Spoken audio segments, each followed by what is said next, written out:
Hey, that's okay. You know what? It's just more to talk about. Yeah, sure. Maybe we'll do a quick levels check. Okay. When are you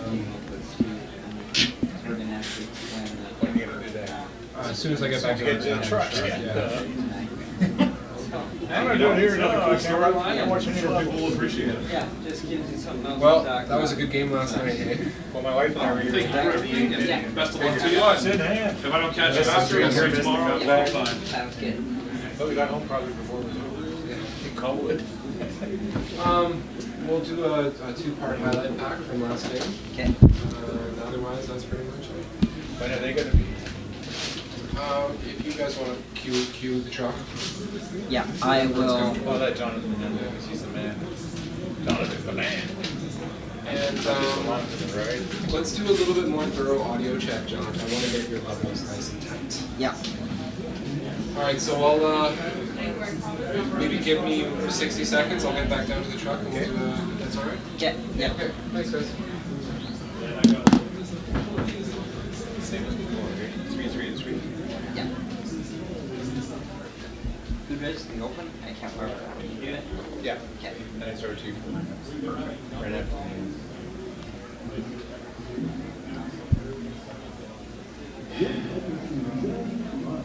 Still gonna add the cameraman here at some point. Good crowd last night. Good crowd. Oh, good crowd. Don't worry about me. My hearing's fine. What? My hearing's sublime. Last night was, I'd say, probably 1,000 over a midweek average. Yeah. Yeah, it was a good solid crowd. 2,500 for a Tuesday night. I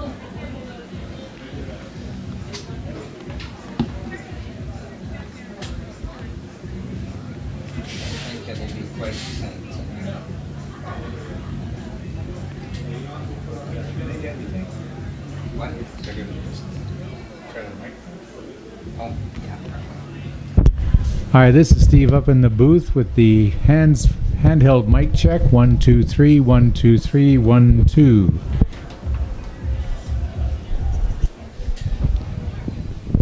John on the headset. Test 1 2 3. 1 2 3. Headset check. 1 2 3.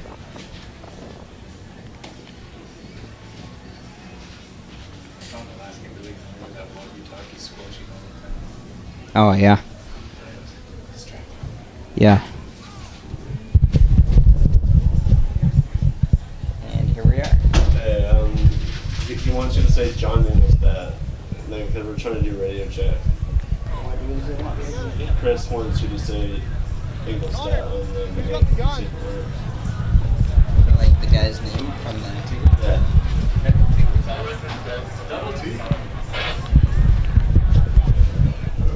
And I said he's joking. Alright, 1, 2.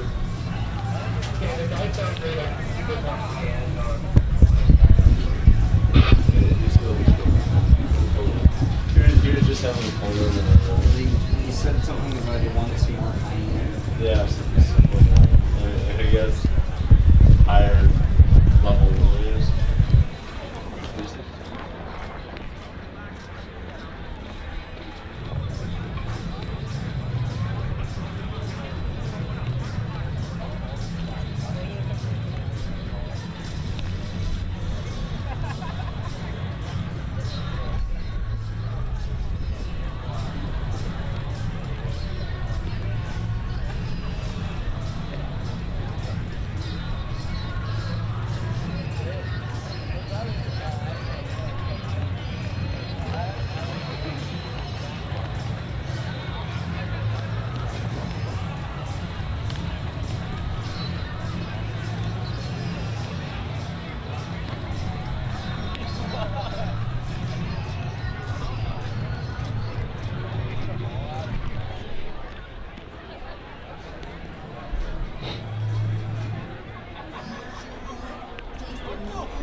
They got a gun on the mound. Throw off the mound.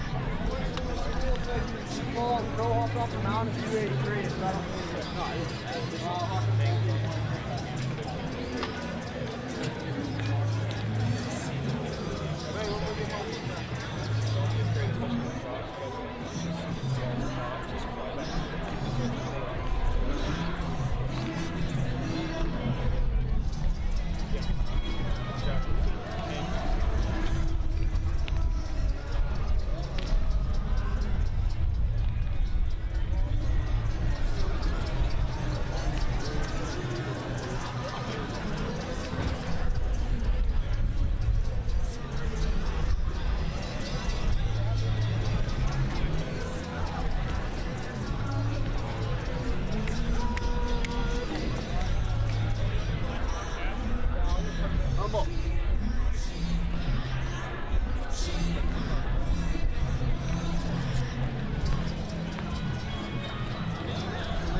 Thanks, guys. I don't know if anybody heard last night that someone played a prank again or a night went for a little run on our fields. Anybody hear about this? It was Christian. It was Christian G. Stewart. Just so you all know, we found out who it was. You don't know if I played or I'll tell you the story. Welcome, everybody. Great game last night. Great evening for us tonight. Glad to have you here, second game of the series. There's a couple things going on in the community baseball-wise. We love the support and great baseball things in the community that are going on. There's two major baseball tournaments going on in Victoria. One starts basically tomorrow. There's a huge band to help out in Harbour.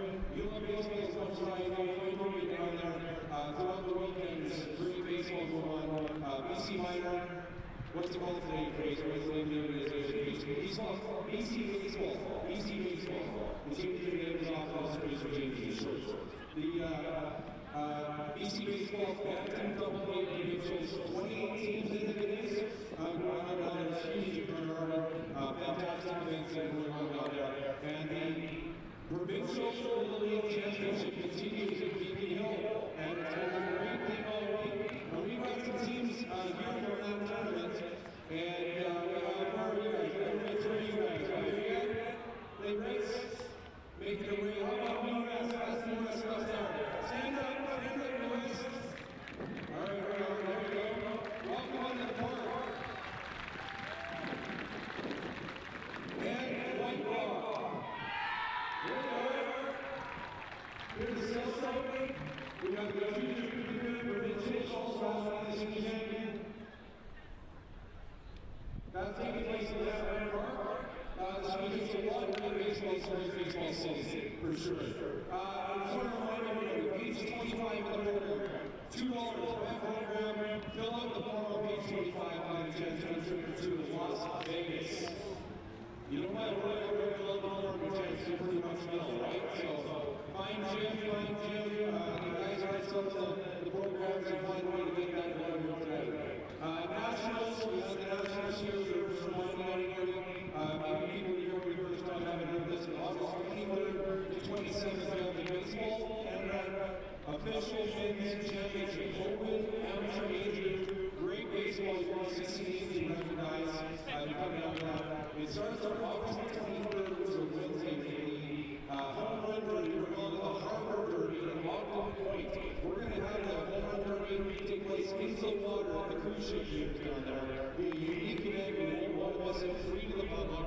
During the tournament, which is presented by East Street Tacos and also BC Waterways. It'll start Thursday morning, and we're going to have 26 games running all the way through 28 games, running all the way through to Sunday, when the national champion is named. And we're proud to say that as supporters of this, we have a great local community that's putting it all on. Most of our season ticket holders are most families with us. We're so thankful for their work. The HarbourCats are the sponsor and support that, and we're going to have that tournament here, not just this year, but 2018 as well. So a lot of great baseball has still to come. We're also announcing season ticket renewals at 2017 races until August 23rd. We're going to go over there, all those things, such as standard seats that is sold out here today. It's sold out those seats, and we're going to grow that in 2 more rows. And because we have so many great season ticket holders that are E, long-time first-league season ticket holders, we're going to pack those seats for you guys as well. I think that's something we want to do to see thank you for your support, and we're so glad we're able to do that. I want you to understand that we serve like a very front row in those seats, and the sooner you get those seats, the sooner you get that service aspect of it. We just need to send each of those seats in the 4th rows to be able to do that. So it's kind of logistics. I want to welcome some great people in here today. I think I already know they're the first time ever from Taiwan. Paul is here. We have 43 members of the Victoria Taiwanese Association. You guys all stand up and say hello. Victoria Taiwanese Association is great here today.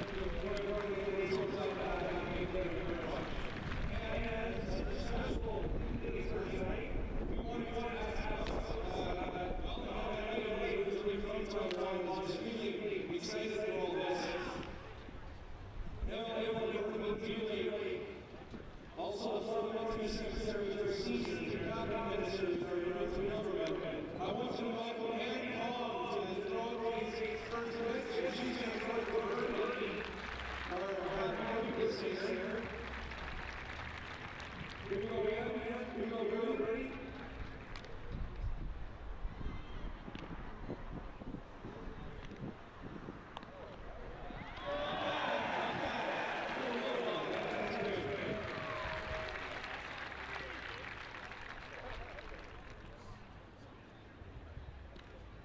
I love it.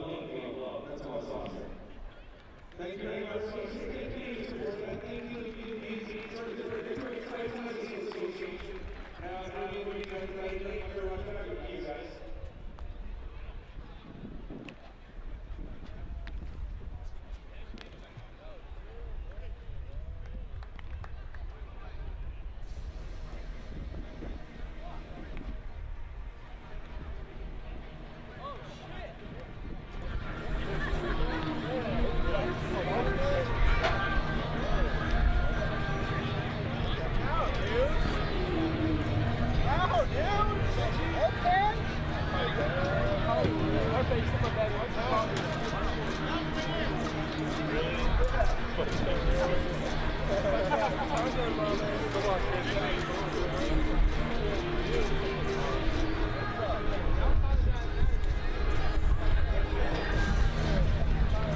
Ladies and gentlemen, at this time we're asking you please rise for your announcements.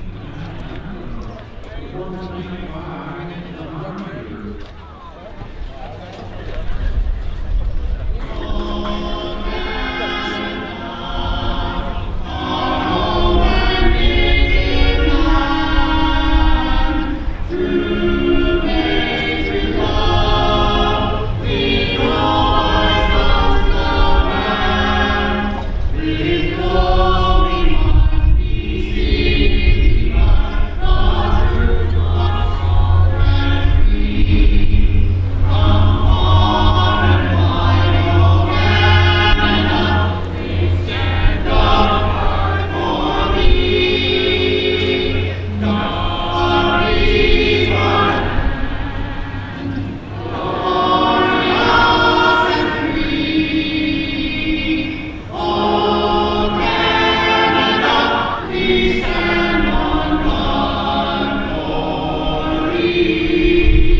Park and your Victoria HarbourCats Shaw TV Game of the Week as the Victoria HarbourCats play the middle game of a 3-game series against the Kelowna Falcons.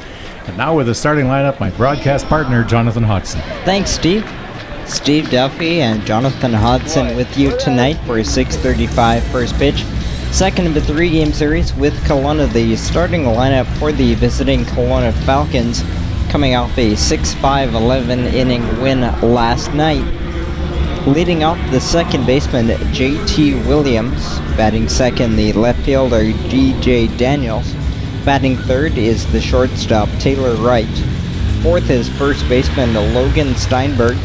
Batting fifth, the right fielder, Trent Tingelstad. Batting sixth, the third baseman, Cole Mueller. Batting seventh, the DH, Cade Peters. Batting eighth, the catcher, Josh Glenn. And batting ninth, center fielder, Davis Tadasajak. The starting pitcher you will see in the bottom of the first is Braden Price. Jonathan, last night the HarbourCats snatched defeat from the jaws of victory after 8 innings. They were leading 4-2. The Falcons scored 3 in the top of the ninth. The HarbourCats answered back with 1 to tie it up, sent it to extra innings. The Falcons coming out with a 6-5 win in a game that featured, I think, the first ever streaker in HarbourCats history. And Christian J. Stewart, the team photographer, amply got that photograph of that streaker flying over the commissioner's sign at center left. And quite a funny night. There's something for everybody here tonight.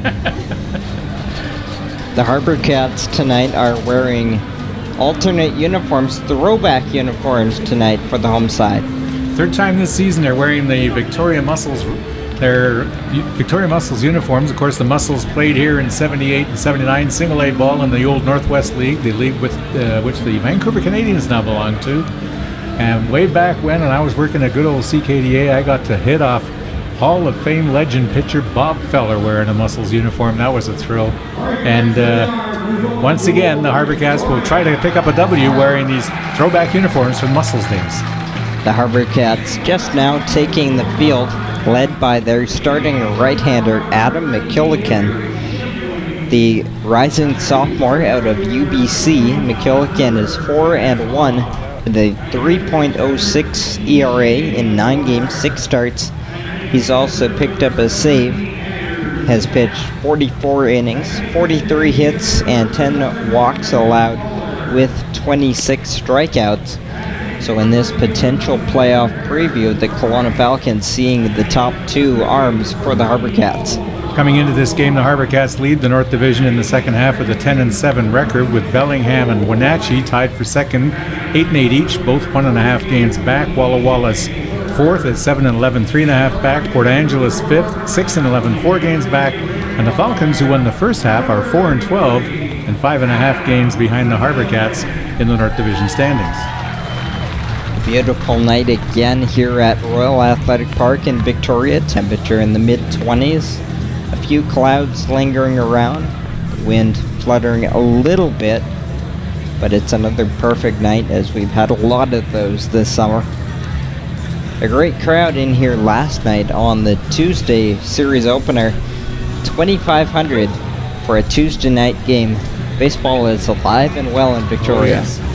Maybe not quite the numbers we have tonight, but still a very nice, hefty midweek crowd for this HarbourCats game against their, we'll call them their Canadian cousins, the Kelowna Falcons, the only 2 Canadian teams in the West Coast League.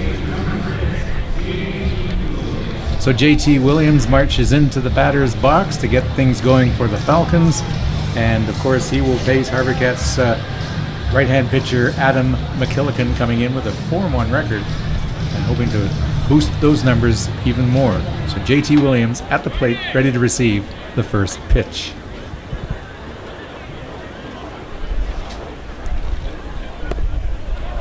McKillican misses with an 89 mile an hour fastball for ball 1. Second baseman JT Williams hitting .302 in 13 games. Big swing and a miss. On a 1-1. You saw Po-Hao Wong at third and Harrison Bragg at first. Catching McKillican tonight is Shane McGuire. He hit 2 home runs last night. The infield third to first, Wong, Harry Shipley at short, Cole Weiss at second base, and Bragg at first. And the outfield left to right is DJ Porter, Andrew Shaps, and Hunter Vansaw. 2 pitches in now for DJ Daniels, who's taken 2 balls, so the count's 2-0. As this game is just underway, another perfect night for baseball at Victoria's Royal Athletic Park. I have to urge, if you haven't come out to a ball game this year, do get out to one when you can, or if you can, because it's a very fun and pleasant sports experience, especially when the weather's like this. Approximately 30 home games packed into a 2.5-month schedule. McKillican delivering an 83 mile an hour cutter. It's 3-1 the count now. DJ Daniels hitting .228 on the season with 7 RBIs.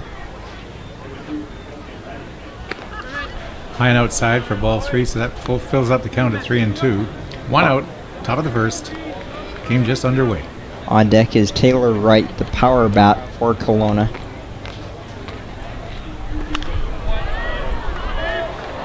Good at bat here by DJ Daniels, making McKillican work.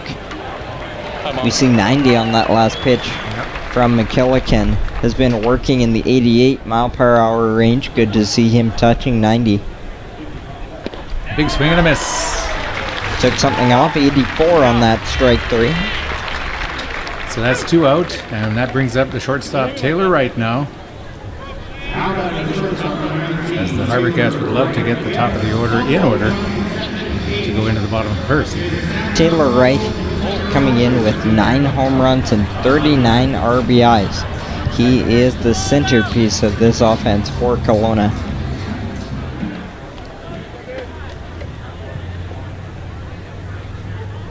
McKillican with the pitch, and first ball, 90 mile an hour fastball. Stroking 90. The HarbourCats, in a span of a few weeks, have seen 2 different Kelowna teams. They swept the Falcons in Kelowna at the beginning of the second half, 36-8 in the 3-game series, but last night losing 6-5 in 11 innings. It's interesting to note that the Falcons, who won the first half of the season, are 4-12 in the second half and last in the division. Grounded softly out to McKillican, who throws on the first. That'll take us to the bottom of the first. So that ends the top of the first inning. After the top of the first, it's scoreless between the Victoria HarbourCats and Kelowna Falcons. We'll be back.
Welcome back to Royal Athletic Park as we get to start the bottom of the first inning, and with the Victoria HarbourCats lineup, here's Jonathan. We go to the bottom of the first, no score. The lineup for the HarbourCats. Leading up and stepping in now is Harry Shipley, the shortstop.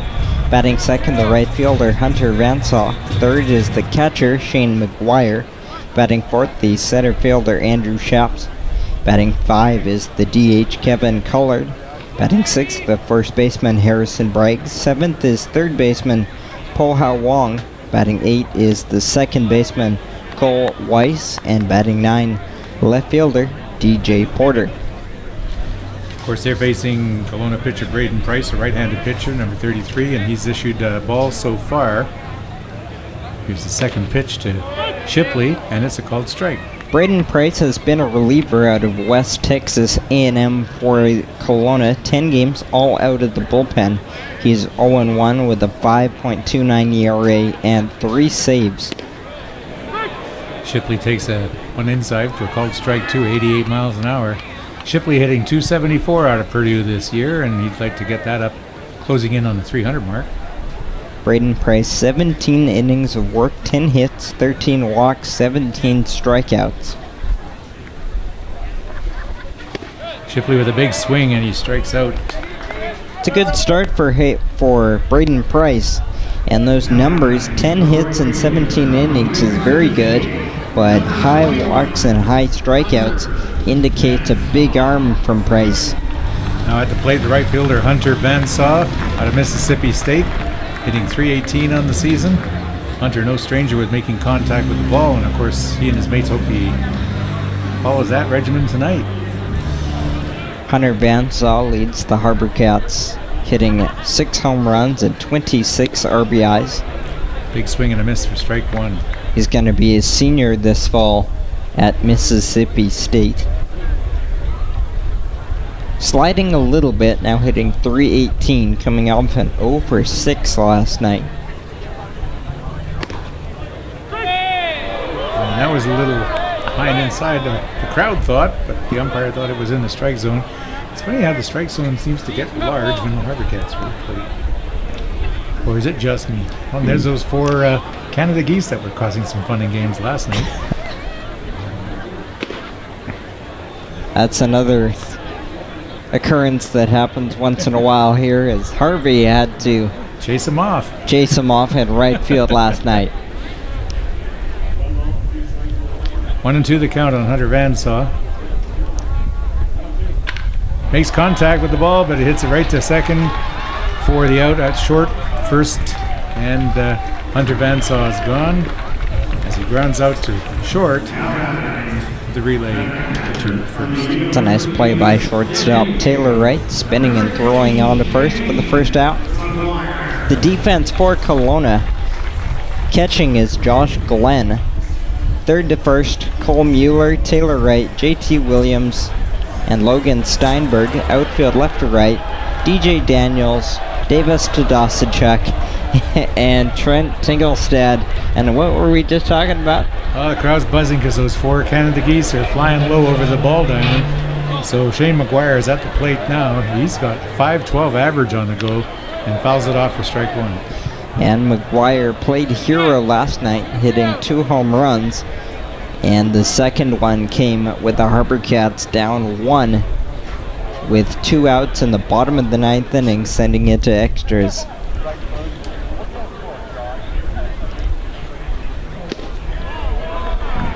Well, pitch just outside for a ball. As Van's watching that one very carefully. McGuire, 3 home runs, 16 RBIs in just 17 games.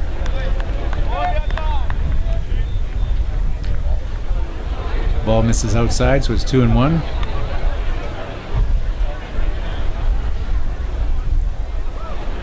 Quite an explosion of color here with the HarbourCats muscles, throwbacks light blue, and the Falcons in their bright red. It's high for ball 3. It's a 3-1 the count now with 2 out. We're in the bottom of the first inning. Scoreless so far, HarbourCats and Kelowna. What a difference a night makes. The last night's game was the traditional white versus gray. Yep. And tonight we have color versus color.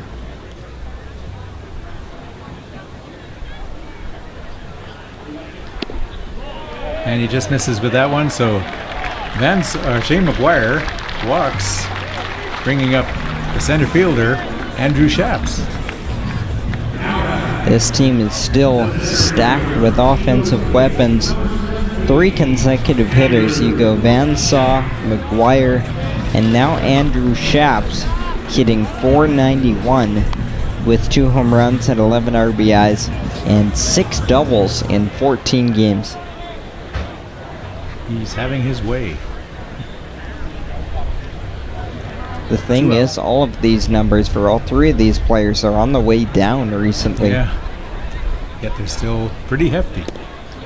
That curves in there for a strike. HarbourCats coming in 10-7 with 10 games remaining in the second half. They figured to need about 15 or 16 wins to win the second half.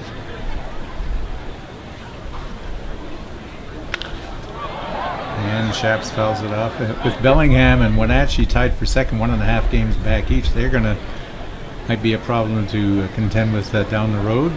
Both of those teams are 8-8, 1.5 back Victoria in the second half so far. Shaps is quickly down 0-2.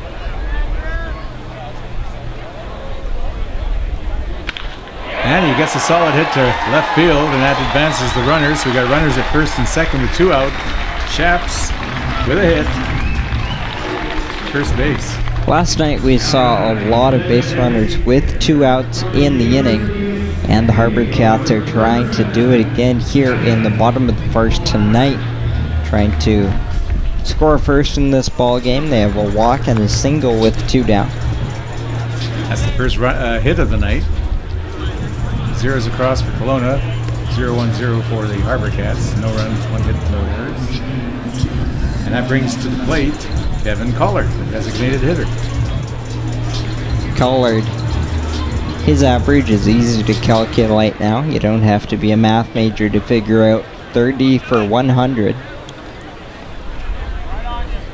300 on the dot coming into this at bat. Big swing by Collard for strike 1. 9 doubles, 2 home runs, 16 RBIs. Leading the team with those 9 doubles. Runners at first and second with 2 outs, so Collard would love to at least advance them. Check swing foul for strike 2. One thing that starting right-hander Braden Price is doing for Kelowna, doing well in this first inning, is getting ahead of hitters. Yes, he walked McGuire, but his last 2 hitters he's gotten ahead of them 0-2.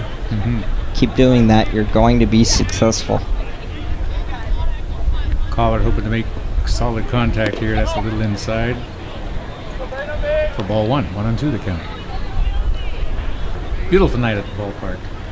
Sunshine, bit of breeze, but not much. It is blowing from left towards center slightly. See if that affects the carry of the ball if one's hit deep.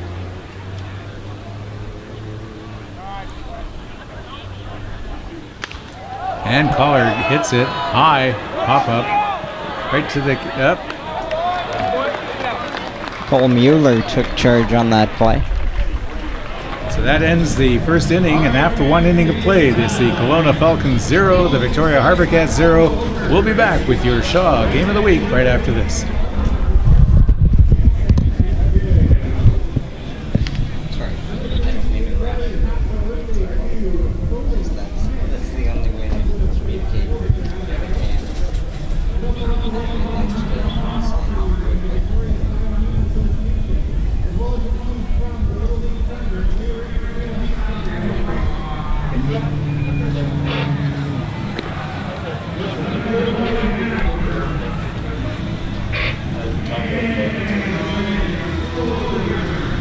Talking to the mic. 1, 2.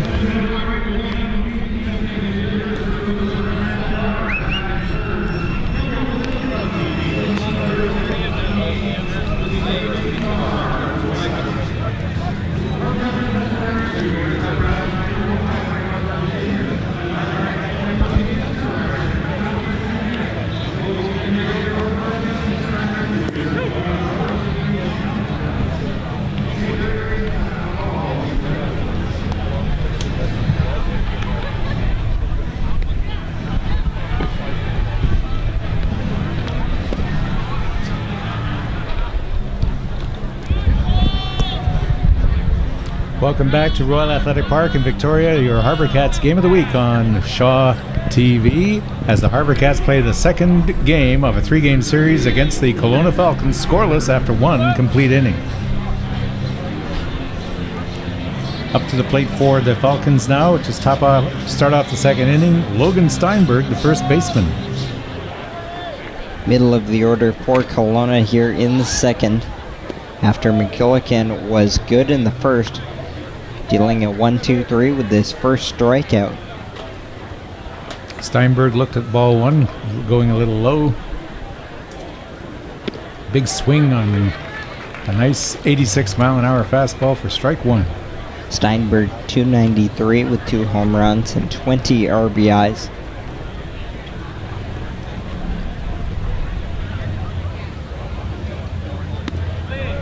McKillican just missing. The catcher McGuire appealing to first base. Did the batter go around? He did not. So that's ball 2.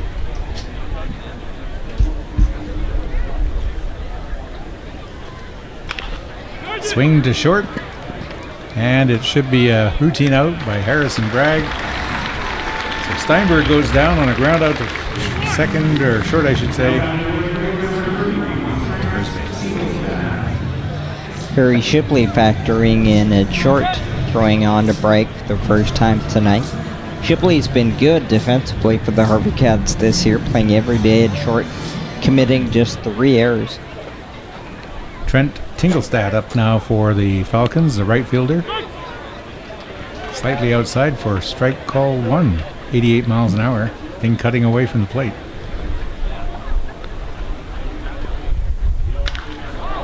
Tingelstad makes contact with the ball, but it looks like it's very playable in the outfield. And it's picked up by the left fielder, and that is a quick couple of outs as DJ Porter put him out.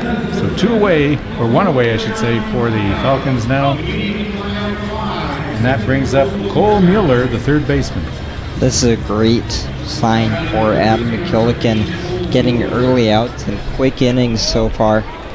The HarbourCats don't have as much depth as they used to in the bullpen, so quick innings create long outings, and that makes the night shorter for the bullpen.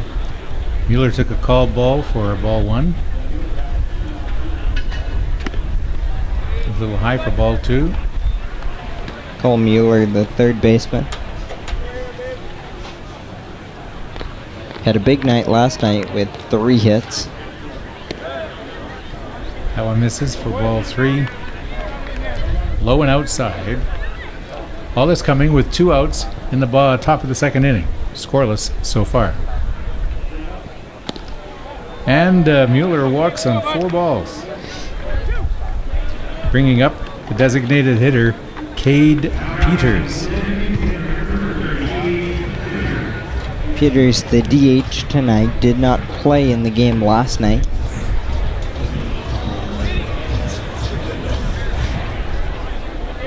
Peters hitting at .216 with a home run and 3 RBIs. McKillican with the move to first, not in time. They check over on Mueller at first base. He has no steals this year, so not a likely threat to go, but it wouldn't be a terrible idea with 2 outs and just a runner on first base. McKillican with a high pitch for ball 1.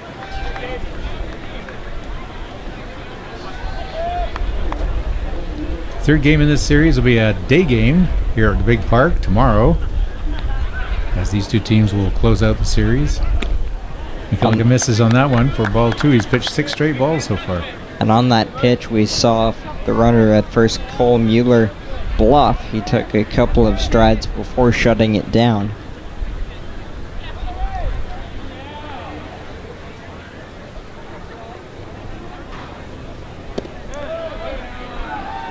And he misses with that one, a little low for ball 3. So 3-0 the count now on Cade Peters, who is very patient at the plate. As you alluded to, that's now 7 straight out of the zone. 8 straight. So that's 2 straight walks issued by McKillican, as Mueller and now Peters take bases on walks, bringing up the catcher Josh Glenn. Of course, McGuire going out, the catcher talking to McKillican, having a little conference, as Shane McGuire, the catcher, and McKillican having a little conference on the mound, just to try to settle him down a bit, as McKillican has issued a couple of straight walks now with 2 out. Glenn now stepping in, hitting .215, and that meeting there from McGuire just to break up the rhythm a little bit, get him thinking about something different, see if they can get him in the strike zone. And he got him in the strike zone. 88-mile-an-hour fastball for called strike 1. Have talked to some pitching coaches and some catchers about what goes on in those meetings, and sometimes it's not as intelligent as you might think. No. Pretty simple. Curveball. You could see that one bend from up here. That's called strike 2, as Glenn just watched it go by and curve slightly away. So the count is 0-2 now, with 2 out in the top of the second. Crowd getting into it. That one just missed for ball 1. It's a good pitch there inside for McKillican. Something off the plate. Try to get Glenn to get himself out.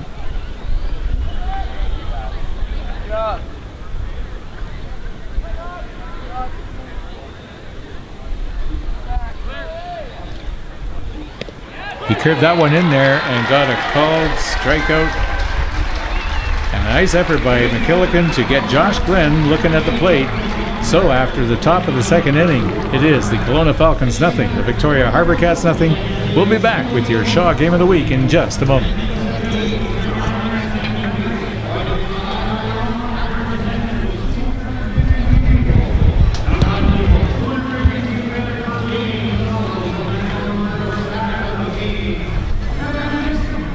Thanks very much, Dan.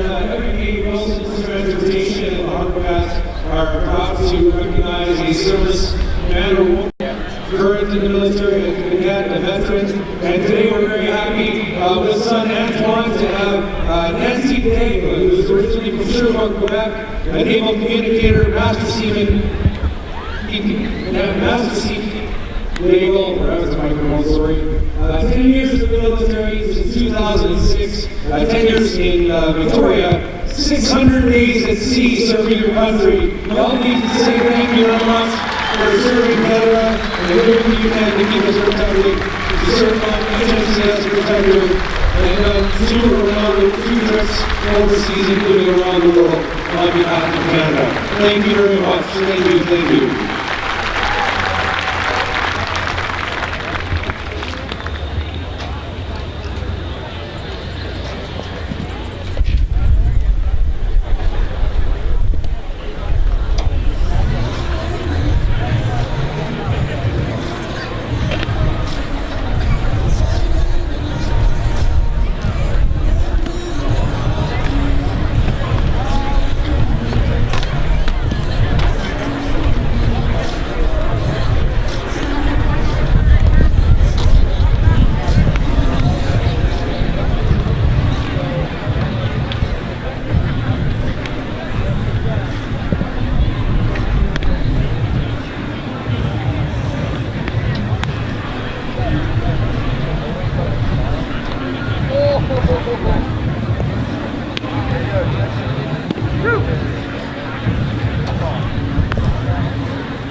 Welcome back to Royal Athletic Park as we get set to start the bottom of the second inning. And Harrison Bragg, the first baseman, the 6'4" first baseman, leading off for your HarbourCats. Harrison Bragg out of Glenwood, Washington, just south of the border in the Seattle area. Played junior college baseball in Western Washington before moving to Mississippi State. And he knows how to hit the ball. He hit that one foul for 0-1. Bragg coming in with 4 home runs this summer, hitting .239 with 15 RBIs. Didn't get consistent at-bats due to a concussion this spring with Mississippi State, so he's just trying to get more at-bats to get the consistency down as Braden Price buzzes him a little bit. Maybe you heard about his issues in the past. Well, he's awake now. Back. He's awake. Yeah. One thing about Harrison Bragg with his height, he's able to catch those high throws to first and often save extra bases with that big stretch. Big swing for strike 2, so 1-2 the count now on Harrison Bragg. Definitely valuable to have a big target at first base. More margin for error for your infielders. Bragg now facing a 1-2 count. Pops it up over the backstop, or is it close enough? Nope. He popped it up on the logo of the backstop for Josh Glenn. So that brings up the third baseman, Pao Ho Huang, who's seen duty at several positions in the infield this season, including first base and third tonight. Wang, a native of Taiwan, the first Taiwanese player to play in the West Coast League. Hitting .312 coming in. Looks at a strike for strike 1. Kelowna right-hander Braden Price was good in the first inning. Scoreless, but he did allow a walk and a single with 2 out. HarbourCats made him work, but he got around it. As we mentioned in the open, he's making his first start of the season, so we'll see how deep he can go tonight. Huang with a big hit to second, and there's a ground out to first. So Huang is done. So far, so good for Price here in the second on that ground ball to J.T. Williams. That brings up the second baseman, Cole Weiss. He's hitting .279 out of UNC Wilmington. Weiss, another versatile piece on the infield for the HarbourCats, playing second base tonight. He has played quite a bit of third base this season and has made it a spot start or 2 at short.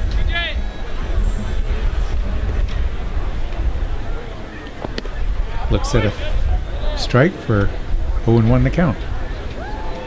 All is coming with 2 out, no men aboard, scoreless. We're in the bottom of the second. High for ball 1. Wind was calm at game time, but now it appears to be blowing out to left fairly stiffly. Yep. So we get under a good ball, it might travel. That's a high for ball 2. The HarbourCats splits are a little bit backwards. They're just 11 and 11 at home this year in the entire schedule. That means they are 13 and 9 on the road.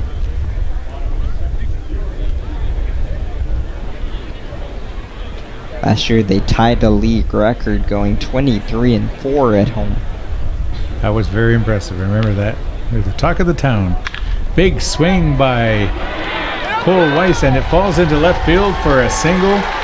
He's going to try. Is he going to try and take? No, he'll take the hit to first. He had notions of going to second, but that comes with 2 out, and that brings up the left fielder, DJ Porter, who's batting 300 from Cal Baptist. 2 hits now for the HarbourCats against Price. All 3 of their runners tonight coming with 2 outs in the inning. HarbourCats have got to be wary of that disease called stranding runners. They stranded quite a few last night.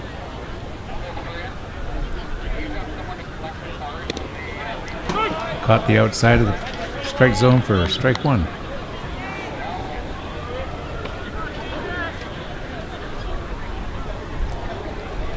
So DJ Porter hoping to extend the inning for the HarbourCats with 2 out. The HarbourCats stranded 9 runners in the 6-5 loss a night ago. Including, I think, at least 1 bases loaded situation. That they did. Yeah. Harry Shipley lined out to center field to end that inning. That pitch looked like it curved in, but the umpire said, nope, that's a ball. Kelowna's defense was full marks last night as they robbed, by my count, 4 line drives that would have been run-scoring hits. Big swing by Porter and a miss for strike 2. Tucker Johnson hit a smash to second. JT Williams speared it. Then he hit a shot to short where Taylor Wright took care of it. And of course Hunter Vansaw hit a screamer to third base in the 11th inning that ended the game. Outside for ball 2. So that evens the count at 2 and 2. All this with 2 out. Runners at first. Cole Weiss on first base after getting his long hit to left. We're in the bottom of the second. It's scoreless with 2 up. Porter trying to extend his at bat. Big swing and a miss, and he strikes out, and that ends the inning. So after 2 complete innings, it is the Kelowna Falcons 0, the Victoria HarbourCats 0. We'll be back with your Shaw Game of the Week right after this.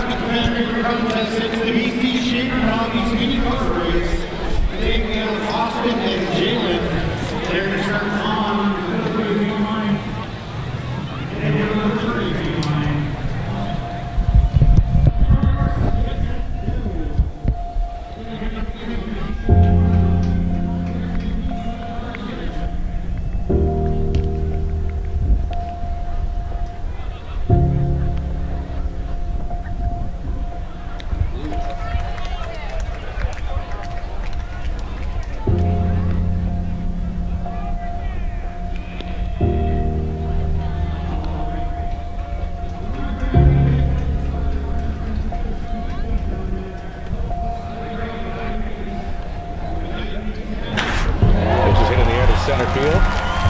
Dayton Provo going back. This is over his head, and it's over the wall. Kevin Collard will touch them all. The HarbourCats have tied the game 1-1.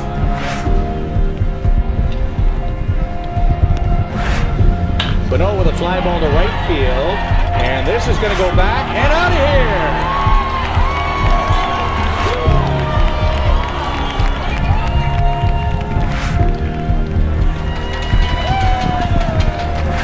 Welcome back to Royal Athletic Park in Victoria, BC, as your with the Shaw TV HarbourCats Game of the Week. HarbourCats hosting the Kelowna Falcons in the middle game of a 3-game series. As we get set to start the top of the 3rd inning, it is scoreless. Adam McKillican returns to work for the HarbourCats. He stranded a pair of runners in the 2nd, has walked 2 and struck out 2 through 2 scoreless innings. At the plate for Kelowna now, Davis Tadasachuk, who fouls one off to left for strike 1. Center fielder Davis Tadasachuk. Batting 9th in the order for Kelowna tonight, as they will go up to the top of the order.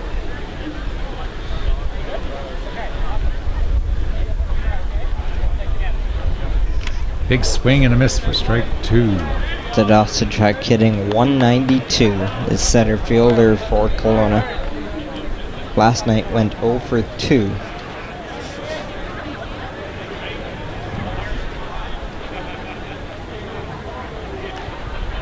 Here's the pitch from McKillican.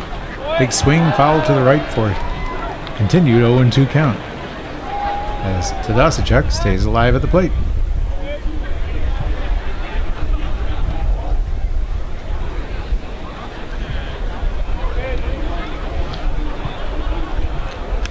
Another foul ball. Tadasachuk is a local product for Kelowna. He plays at Okanagan College, which plays at the home stadium of the Falcons in Kelowna. So he didn't have to go anywhere for summer ball.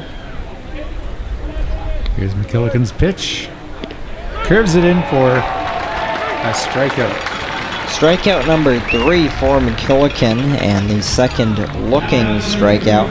He's had that breaking pitch working well tonight. He issued back-to-back walks in the 2nd on 8 pitches, and then threw 3 breaking pitches to get Josh Glenn to strike out to end the inning. So McKillican's got the breaking pitch working tonight. That brings up the second baseman J.T. Williams, who swings at the first for 0-1. Williams grounded out to third baseman Po-Hao Wong in the 1st.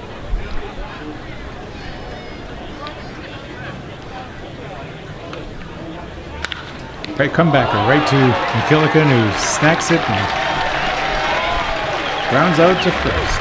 Grounds out to the pitch, I should say. A nice relay to first for out number 2. Little look what I found there for McKillican. Pitchers love that because it's not hard, it doesn't contort them, it goes pretty much right into their glove and they just have to relay it to first. Brings up the left fielder D.J. Daniels, who struck out in the 1st inning. Makes contact to 2nd, grounds out to 2nd, relay to first, ending the inning, or the half of the inning. So after the top of the 3rd, it's the Kelowna Falcons 0, the Victoria HarbourCats 0. We'll be back with your Game of the Week right after this.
back to Royal Athletic Park as we get set to start the bottom of the third inning. Scoreless between Kelowna and Victoria. The top of the order at the plate now for the HarbourCats. The shortstop, Harry Shipley, who struck out in the first inning. Second time through the order for the HarbourCats against Braden Price. The first time through, they collected 2 hits and a walk. Price struck out 2 in keeping the HarbourCats scoreless. Shipley takes a pitch inside. It's a strike call for strike 1. Shipley, who struck out in the first, has missed just 1 game in 3 years as a Purdue Boilermaker. Takes the ball, that evens the count to 1-1. Harry Shipley would love to get something going with none out.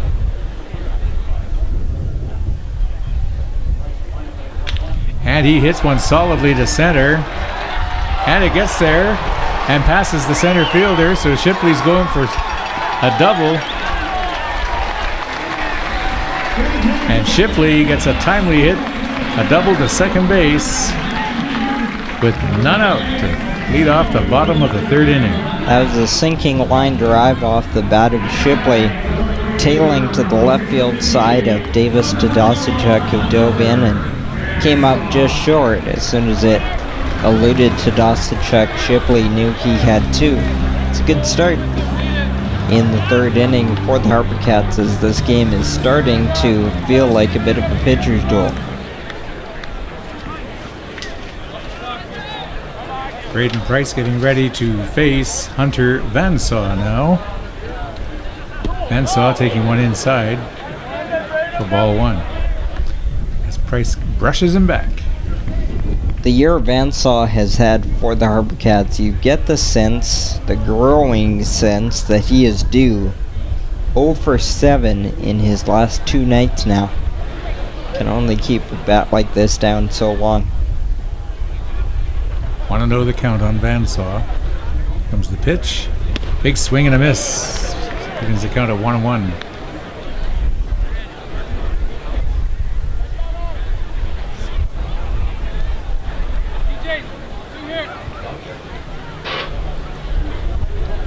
Once again, the wind's blowing out towards center left at Royal Athletic Park, and they might carry that ball if it's hit with any authority. Vansaw would like to take advantage of that, I'm sure. Break out of this little mini slump he's in. And he fouls it off to left for strike 2. Talk about the wind blowing out and the potential for the power bats. The HarbourCats certainly can hit the ball out. 36 home runs as a team in 44 games, which in summer collegiate baseball is a very respectable total. Led by Vansaw's 6. Vansaw facing a 1-2 count. He pumps one into left field, and that'll score Shipley, as Shipley rounds the bags and comes in to score from second, and Vansaw gets a double to left field. And that's exactly what you need to break out of a little bit of a funk. It's a little bit of a jam shot blooper the other way. That's exactly what Vansaw does there. Picks up an RBI. RBI number 27. On the 4th hit of the night for the HarbourCats. So 1 run, 4 hits, no errors to Kelowna's 0-0-0 straight across the board. None out in the bottom of the third inning. 1-0 HarbourCats. Now at the plate, the catcher Shane McGuire.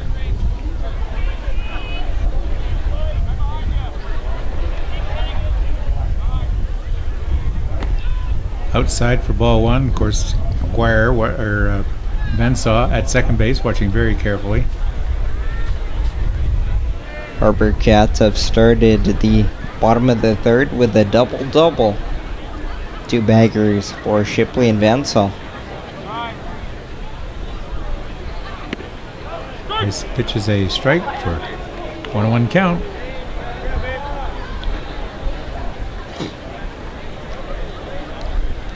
HarbourCats lineup is loaded with left-handers tonight against the right-hander Price. And McGuire fouls that off. Count 1-2. McGuire drew a walk in his first appearance tonight, and in last night's game, 2 home runs, as we mentioned, also picked up a single and scored 3 runs. He's a freshman commit of the University of San Diego.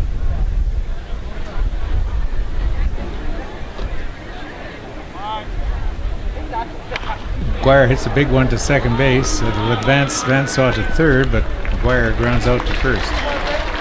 It's productive out there from McGuire. Soft roller to second. Moves the runner to third base with 1 out. Andrew Schaap's coming up to the plate out of Chico State, batting .491 on the season, the center fielder. So Shapsy, as they call him, knows how to make contact. He picked up a single in the first, so he's now hitting an even .500. 27 for 54.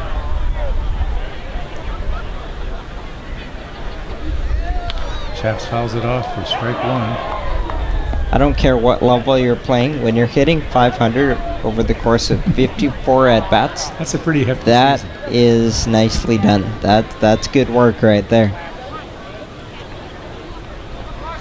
So 1-1 to count on Shaps. And he fouls it off to left for strike 2. Would love to pick up Hunter Vansaw from third base here with 1 out and extend this 1-0 lead. Just 90 feet away from making it 2-0. But he's got to get there. Shaps ready to receive the pitch. Big foul tip. Ball's flying everywhere behind home plate. The umpire picking up a couple. Very lively netting behind the home plate to protect the fans in the grandstand, and the ball often comes shooting back at speed. Lively backstop with the hardwood backstop. Here at RAP, we've seen some wild kicks. That's the ball, so that brings the count to 1-2 on Andrew Shaps. All this coming with 1 out. Bottom of the third, HarbourCats up 1-0. Vansaw at third base. A potential second run for the HarbourCats, depending on what Andrew Shaps can do with the bat. Fouls it off again. Good battle here with 2 strikes for Shaps. Being a tough out for Price. Count stuck at 1-2. Velocity for Price has been 86-87 for most of the night. Shaps with just 5 strikeouts in those 54 at-bats, and he's proving it again here, being a tough out. Price steps off the rubber for a second to compose himself, gets back aboard, getting ready to toss the next pitch.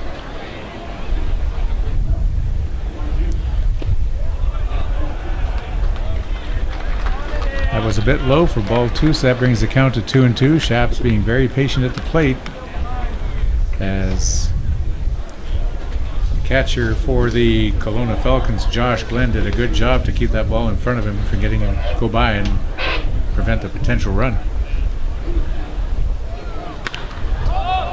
Shap pops it up to short, and just not far enough to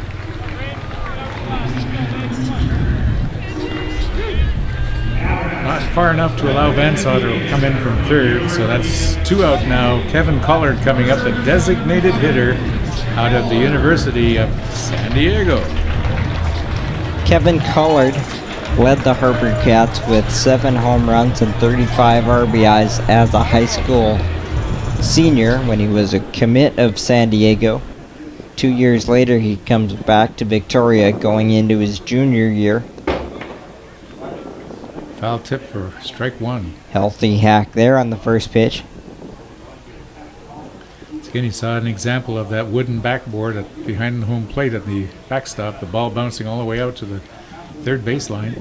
Scoring from third on a wild pitch is definitely not a sure thing in Victoria, and there's been some runners that have found that out the hard way. Vansaw faking to try and snag home. Making overtures, keeping Price honest. 1-1 the count now on Kevin Collard.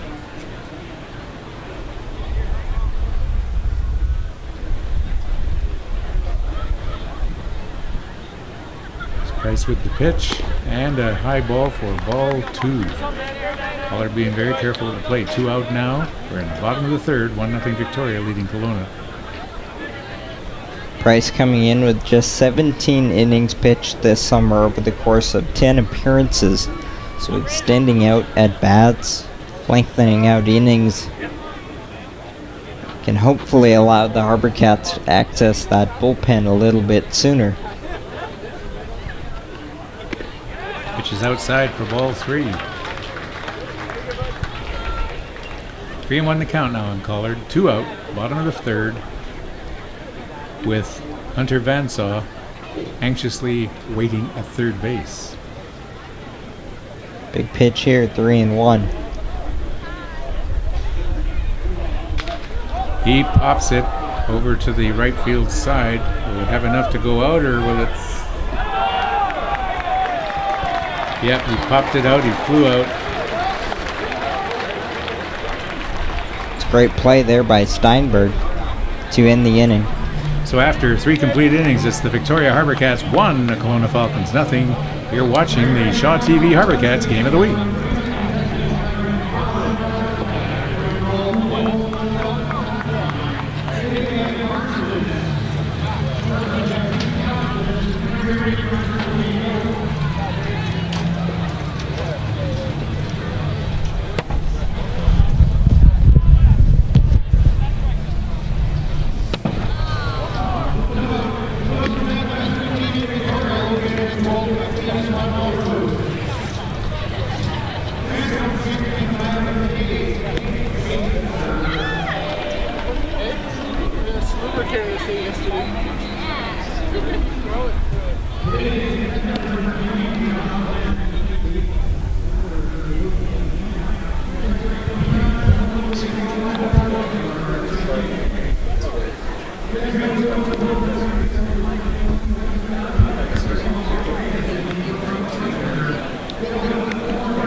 Welcome back to Royal Athletic Park as we get set to start the 4th inning, and with the call for innings 4, 5, and 6, my broadcast colleague Jonathan Hodgson. Thanks, Steve. We go into the top of the 4th inning with the HarbourCats leading at 1-0. It's been a good 3 innings of work for Adam McKillican, the starting right-hander for the HarbourCats. Will face the middle of the order for Kelowna here in the 4th, led off by Taylor Wright. Swing and a miss on a changeup. Wright is 0 for 1. Grounded out in the 1st inning. The only 2 runners McKillican has allowed are 2 walks that came in the 2nd. Mueller and Peters in the 2nd inning drawing walks. And right after that, McKillican struck out Josh Glenn, and he's been fairly solid ever since. The 0-1 pitch is just missing on a breaking pitch. 1 ball, 1 strike. That breaking pitch has been there for strikes for McKillican tonight, and that is very valuable for him when he has that 2nd pitch for strikes. 1-1 is rounded to second base. Cole Weiss slides over and makes the throw for out number 1. So Wright grounds out to second. And that brings up the first baseman, Logan Steinberg. Steinberg grounded out to short in the 2nd. There has only been 1 ball hit in the air tonight against McKillican. 3 strikeouts and a lot of ground balls on the card so far, so he has been in control. Swing and a miss, strike 1. McKillican offering up a 77-mile-an-hour cutter there, so Steinberg took the bait swing and a miss for 0-1 the count. The 0-1 pitch is bouncing outside. They go to first base. No, sir, says the first base umpire. This is a potential playoff preview. Kelowna won the first half. And that ball will run inside and hit Logan Steinberg. That's the first hit batter of the night. Kelowna has a one-out runner here in the 4th inning. Kelowna won the first half, and the HarbourCats lead the second half in the North Division by a game and a half, meaning that if that holds up, it'll be an all-Canadian first round in the West Coast League North Division. That brings up the right fielder Trent Tingelstad to the plate for Kelowna. Tingelstad grounds to second base softly, tagging the runner and going to first for a double play. And now the runner, Steinberg, contending that he was not tagged. And it appears they're going to talk about it. Steve, it looked like Cole Weiss tagged the runner, Steinberg, and then went to first for the double play. But I think what they're talking about is whether the tag was applied on the runner. Yeah, I think Steinberg is insisting he wasn't tagged, and he's standing at second still awaiting the umpire's outcome. He's sure he didn't get tagged, where Weiss thought he did tag him, so we'll have to see what the umpires rule. And they rule he's safe. They are calling the runner safe, and it appears that brings out that Jason Leone. acting head coach Jason Leone is out to contest that call overruling, and you don't see a lot of calls overruled after those conferences, and when you do, typically the manager who's on the wrong end is going to have something to say about it. Yep. And if he's not careful, he'll be shown the gate. But Jason Leone expressing his opinion to the umpire. The conversation has been held. No damage. Runner stays at second. 2 out in the top of the 4th. So it ends up as just a 4-3 ground ball off the bat of Tingelstad. Steinberg moves to second, and there's 2 outs in the inning for Cole Mueller. Third baseman entering the batter's box for Kelowna, the potential third out of the inning, but he'd like to have something to say about that. Mueller walked in the second. Look at second base and the pitch. Bouncing in. Kept in front by Shane McGuire. McGuire has impressed behind the dish and offensively this year for the HarbourCats. Lots of movement on that last pitch from McKillican. A curveball, but missed low and outside. McGuire keeping it in front of him. Set for the 1-0. Inside, 2 balls and no strikes. Mueller was the first of 2 straight walks in the second when McKillican lost the strike zone for 8 straight pitches. Other than that, it's been pretty good tonight for Adam. The 2-0 pitch is a strike. We play as there's a throw back to second base, and we see the active arm of Shane McGuire behind the dish, not afraid to throw to the bases as he chased Steinberg back in. Make what looked to be a routine play pretty exciting and closer than it probably should have been, as the runner got back to second just in time. 2-1 pitch to Mueller, bounced in again, 3-1. The HarbourCats lead the Kelowna Falcons 1-0 in the top of the 4th inning. Kelowna won last night's game, the series opener 6-5, and the HarbourCats trying to even it up tonight. 2-1 pitch is strike 2 called. So a big pitch here, 2 balls, 2 strikes, and 2 outs. Runner up at second base. Cole Mueller proving to be a tough out, though. He was walked in the first or second inning, and he's got a full count on him now in the 4th. Crowd behind him. Swing and a miss, strike 3. McGuire applies the tag just in case. Strikeout number 4 gets McKillican out of the inning. We go to the bottom of the 4th inning. The HarbourCats lead the Kelowna Falcons 1-0 here on the Shaw TV Game of the Week.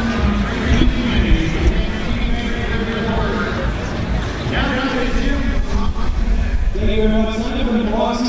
Boston, on the board, Vancouver needs just out of your place for lunch. great dinners after work, whatever it is. I'm glad to be here to watch these minutes. We played Hamilton from the University of Victoria. Director of Athletics, tell me welcome here tonight. Well, everybody, we worked something this year between the Vikes and the HarbourCats. We're very proud of it. Plenty of great work with it. Let's talk about that for a second. What you try to do in the community, what we try to do in the community. Well, I think first of all, over the community, what workers are our best. You guys are doing a fantastic job. Bringing rallies to bring a store for the community. I think it's a lot of simple It's a national partnership. This is part of it. Thanks, Glenn. Appreciate it. We love our facility here. Carson, what's Carson has your program? It's fantastic. Well, Carson, we're looking to the major national championship last year. We got a great rally to bring in new competition across our country with facility with this leader. So, we're looking forward to bringing great place to be. Family friendly.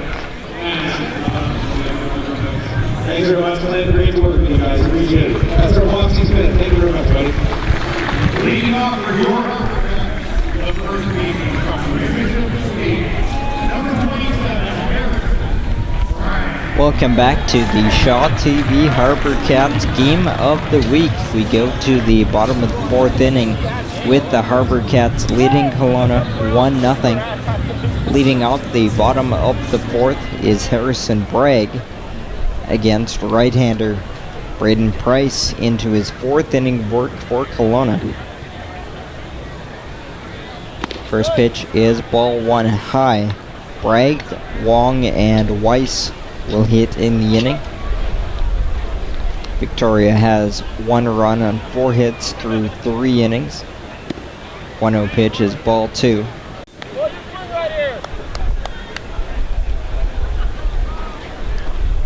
HarbourCats enter play today 11-11 in home games, looking to avoid falling below 500. 2-0 pitch, outside, ball 3. Just 1 walk allowed by Braden Price tonight.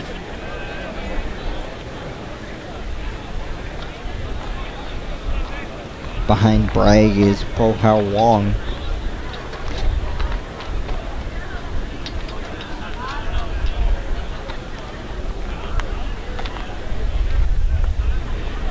And settled in for the 3-0 over first strike.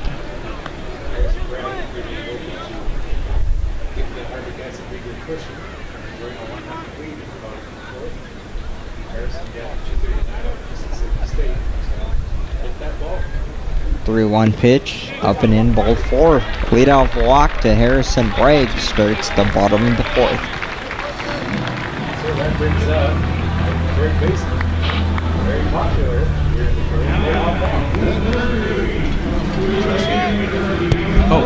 that brings up the third baseman Po-Hao Huang, a very popular player from Taiwan here in Victoria, as Harrison Bragg gets issued a walk to first base, none out, bottom of the fourth. Wong grounded out to second in his first at-bat, comes in hitting .312. Playing him on the grass at third base, strike one called. Anticipating the bunt, and the HarbourCats dropped down a couple of base hit bunts in last night's game, so the third baseman Cole Mueller aware of that.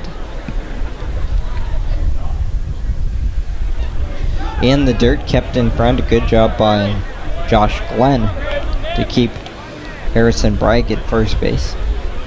Catcher's doing a very good job tonight in both teams of keeping low balls, ground balls in front of them, preventing them from getting past to prevent extra base situations. 1-1 pitch. Line to short, snared by right onto first, not in time. Line smash off the bat of Po-Hao Wong. into the outstretched glove of Taylor Wright. That's the 5th time in this series that a Falcon has snared a line drive. Brings up the second baseman, Cole Weiss, who had a hit, single in the second inning, batting .279 out of UNC Wilmington. Weiss now to face the Kelowna pitcher, Braden Price. First pitch is just missing for ball 1. Typically in summer collegiate baseball, teams are recruited from talent bases, including colleges on both sides of the border. The West Coast League, primarily Division I. That's a line drive over the head of second baseman JT Williams into center field for a single. And as I was hitting solidly to center right and gets a single to first base. And that means your runners at first and second with 1 out. 2 for 2 for Cole Weiss. As I was getting to, he is one of 2 players from UNC Wilmington. Outfielder Riley Zajac not in the starting lineup tonight. And here is DJ Porter with first and second, 1 out. His picture on his score clock, he looks like he's 12. And there's a couple of those guys this year. He gets the head out and yanks it foul down the left field line. It had some mustard on it, but it was just not straight enough and goes over the left field fence. Foul. Solid hit, but foul. 5 hits now for the HarbourCats to go along with 2 walks. They lead 1-0 in the bottom of the 4th. Stepping off the back of the mound.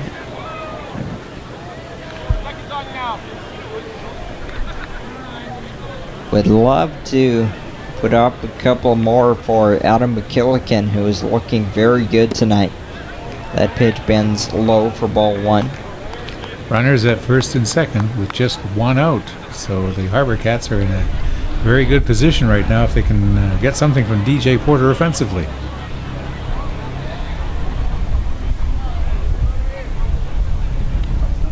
The 1-1. Check swing and a pitch inside. And no appeal, so it's ball 2. As mentioned, this is the middle game of a 3-game series between these 2 teams. They'll play a day game tomorrow.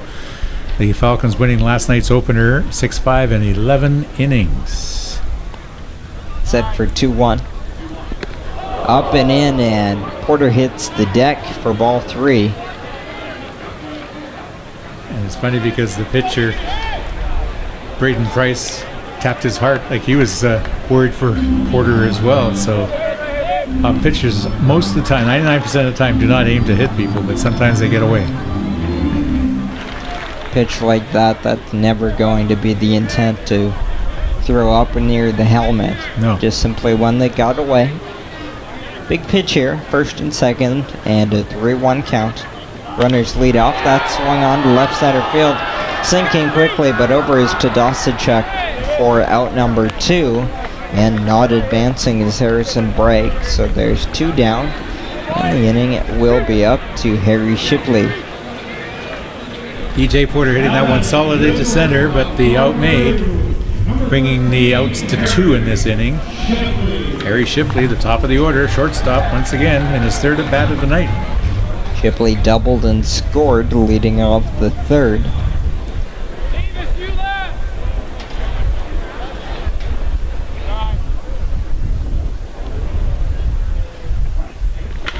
Popped up on the first pitch into center field. Davis Tadasicek to his right side a little bit.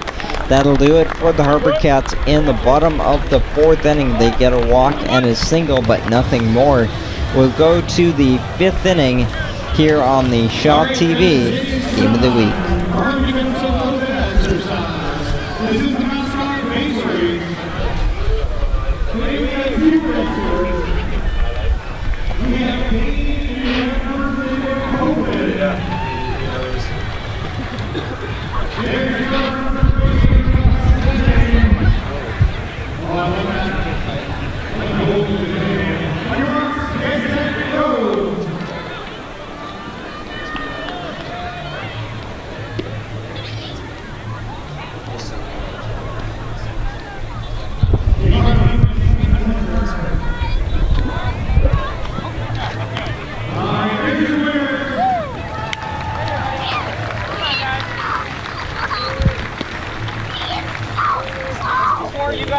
faster.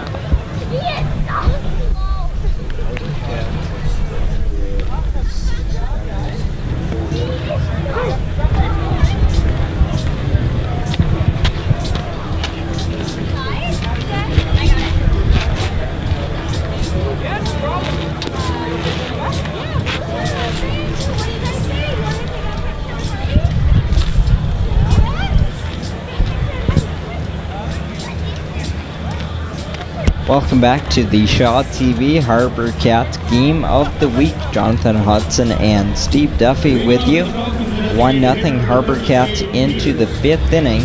Returning to the mound is Adam McKillican. He has been tremendous through 4 innings, just allowing a pair of walks, and that is it as he deals strike 1 to Cade Peters. Peters getting one of those, picking up one of those walks in the 2nd innings as McKillican issued back-to-back walks to Mueller and Ground Peters. out to short, should be thrown on by Shipley for out number 1. Another quick out for McKillican. This is the catcher, Josh Glenn. McKillican showing very solid control tonight. Other than those couple of walks he issued in the 2nd, he's been solid throughout. Just 2 walks. He also hit a batter in the 4th inning, but 4 strikeouts and a whole bunch of ground outs tonight. First pitch grounded to 3rd, just foul.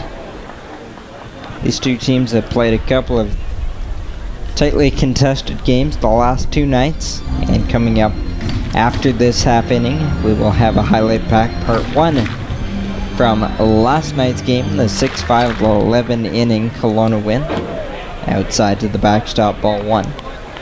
Fortunately, nobody was on base, so that was no concern, but it made it past McGuire all the way back to the backstop, bouncing almost all the way back to the batter's box. We see the tremendous starting capabilities the HarbourCats have the last 2 nights. That's fouled down. 7 scoreless by Jack Owen last night, and 4 1/3 scoreless so far for McKillican. Nice to see those zeros across the Kelowna scoreboard. No runs, no hits, no errors. 1 run, 5 hits for the HarbourCats, no errors. Set for 1-2. Strike 3 called on another breaking pitch. That is strikeout number 5. And there's 2 outs here in the 5th for Davis to Dosachuk. And McKillican getting that curveball working again. 76 miles an hour, curving low and away. And a beautiful strike call for the 2nd out. Glenn has now taken 2 called 3rd strikes. First pitch is breaking away for ball 1. Davis to Dosachuk, the center fielder at the plate. Struck out in the 3rd inning to start the 3rd inning. 1-0. Swing and a miss. 1-1. 1 run on 5 hits for Victoria. Nothing doing on the scoreboard in any of the columns for Kelowna. 1-1. Upstairs for ball 2. Stadium lighting has turned on here, but we won't need it that much for a while yet. Won't be a big transition tonight with shadows and whatnot. Ground ball to 3rd base, 1 long hop for Po-Hao Wong, throws across. Another quick 1-2-3 for McKillican. We are halfway home, 1-0 HarbourCats on the Shaw TV Game of the Week. Here is part 1 of last night's highlight pack from the 6-5 Kelowna win.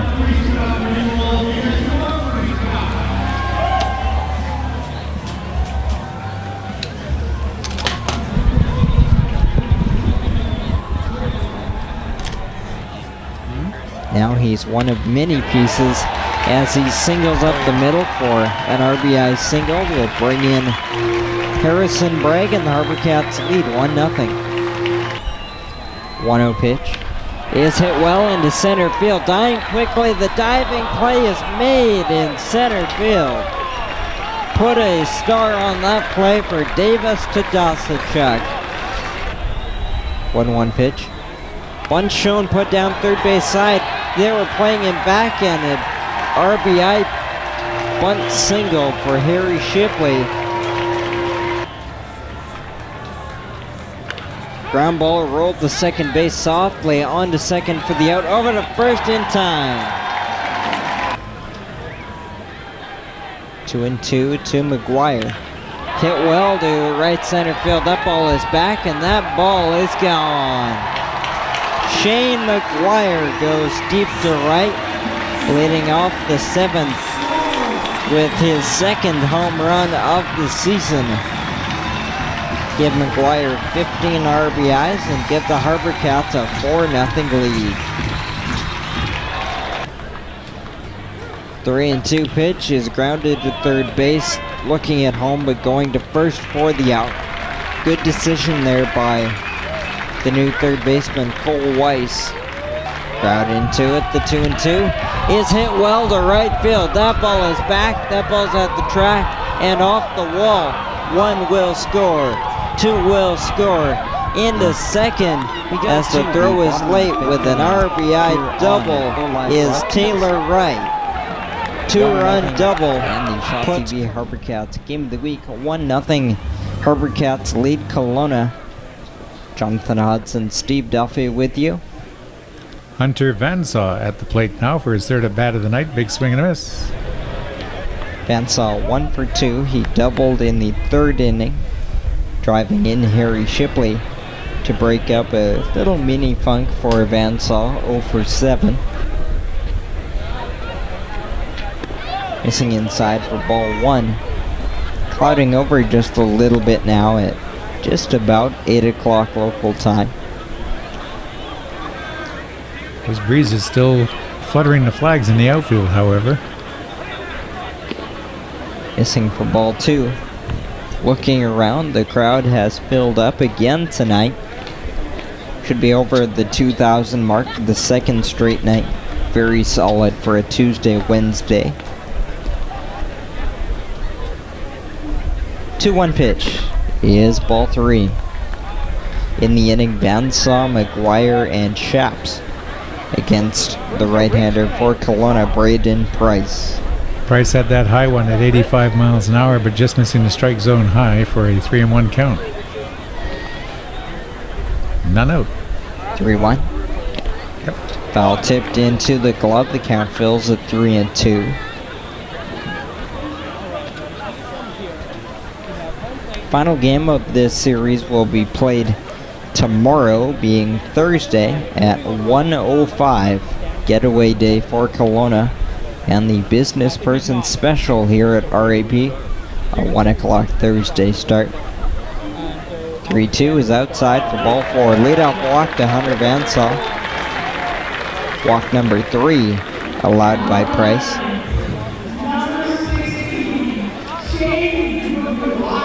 Catcher Shane McGuire at the plate as the HarbourCats employ a young announcer to bring up the players to the plate. So Vansaw is at first and McGuire is at the dish.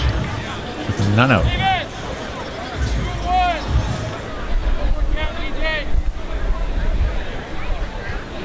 McGuire walked in the first inning. Takes ball 1 here. The HarbourCats have stranded at least one runner in all 4 innings so far, stranding a total of 6. So Steve, a 1-0 game could very easily be a little bit wider already. And he stranded, you said, 9 in last night's opener. 1-0 pitch, running inside, ball 2. Vansaw had notions of heading to second, but decided better of it. And now there'll be a mound meeting for Price. Bullpen is still empty for Kelowna, as Price has given them very good work tonight. 4 innings, 1 run on 5 hits, making his first start of the season coming out of the bullpen. Pitching coach for the Kelowna Falcons, just with a quick word or two. This staff headed up by Brian Donahue for Kelowna. Kelowna a couple of years ago made the West Coast League final against the Corvallis Knights. The Canadian team has not yet won the championship in the West Coast League. That pitch is lined to right field, gets down for a base hit. Into second is Hunter Vansaw. So again, the HarbourCats have a couple on with nobody out. And that brings up Andrew Shaps, the center fielder. So he's got men at first and second with none out in the bottom of the fifth. Good chance for the HarbourCats to break this thing open. Shaps is 1 for 2 tonight. 1 run on 6 hits now. The HarbourCats opened the third with a pair of doubles to score the only run of the game to this point. First pitch is a high chopper to second to Taylor Wright onto first, not in time. Shaps legs out the ground ball. So the force play is applied on Shane McGuire. First and third now, 1 out for Kevin Collard. Collard popped up in the first inning. He flew out to right in the third. So Collard's third at bat of the night here in the fifth, with a runner at third base and another one at first, with 1 out. Despite the success of McKillican through 5 innings right now, Kelowna is just 1 swing away from tying this game. You'd love to see some separation, and now going up to second on a wild pitch is Shaps. So the wild pitch could prove costly, taking the double play out of order and putting 2 runners in scoring position. Collard signaling Vansaw to come home, but he thought better of it because the ball was along the third baseline and it was a bit tight. So the runner decided to stay at third out of the... The middle infield for Kelowna is staying back with second and third 1 out. So they're still conceding the run. Popped up left side, back of short into left field. Coming on Daniels to make the play. And he may have forgot how many outs there were. Coming in to score from third is Hunter Vansaw. Either DJ Daniels forgot how many outs there were, or he just simply forgot the game situation as he nonchalantly jogged that ball in, and Vansaw scored from third. Caught the ball, just started walking. And there was a runner from third, making it 2-0 Victoria. In a well-played series so far, that is certainly a mental lapse that cost Kelowna there, as that ball, Steve, was not likely to be deep enough to score the run. Center left field, I guess you could call it, and about 35-40 feet in from the fence, so it would have been tight had he thrown it right away, but he just decided to take a walk with it. I guess, like you said, he forgot what the situation was and assumed that all was well. So Collard will pick up the RBI, and it's 2-0 HarbourCats here in the bottom of the fifth. 2 outs, and Andrew Shaps is still on second base for Harrison Bragg. The big guy. Bragg 0 for 1 and has been walked.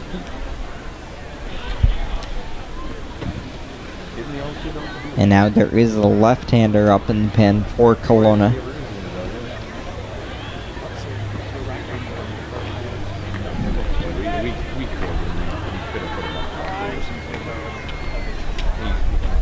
First pitch is ball 1. Bragg watching that all the way in, seeing it was low, and took a little nug, but decided against the swing and made the call. What's a nug? 1-0 pitch is lined foul past third. Hits it into the Kelowna bullpen. At the end of this half inning, we will have part 2 of our highlight pack from last night's game. The HarbourCats have added a run here in the 5th inning and now lead Kelowna 2-0.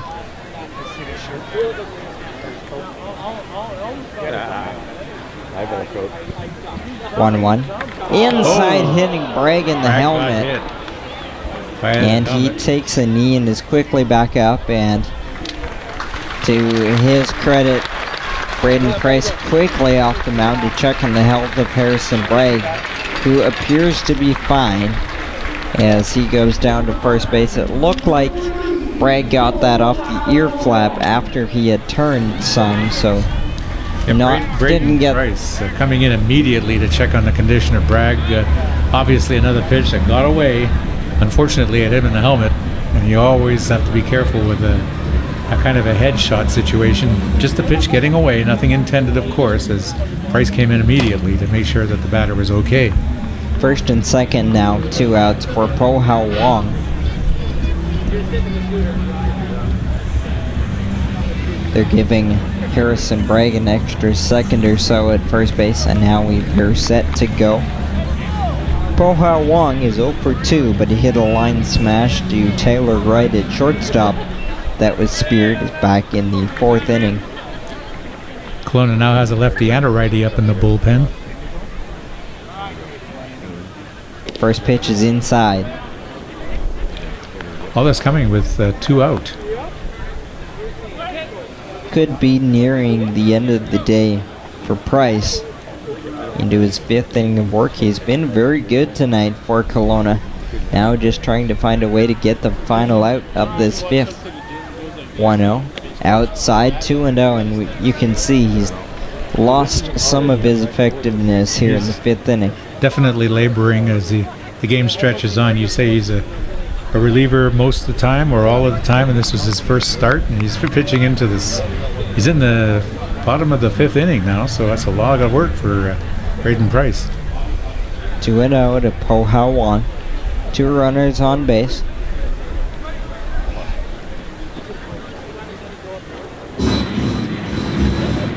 Set for 2-0.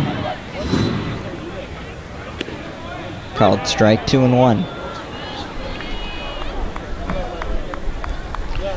A run in the strike zone again. A run in the 3rd inning and a run in the 5th inning is all we've had so far. The HarbourCats, though, trying to add on here in inning number 5. Called strike 2.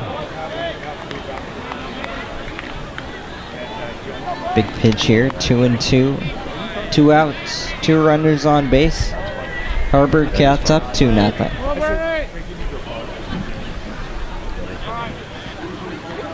The Deuce's pitch. Weak swing and a miss, but it gets away to the backstop. Po Hao Wong will reach first base on the wild pitch, 3rd strike.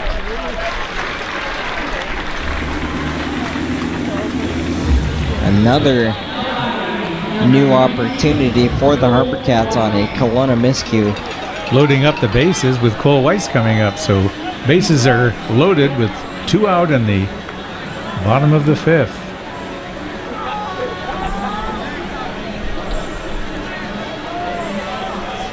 So that is strikeout number 3, but a wild pitch extends the inning.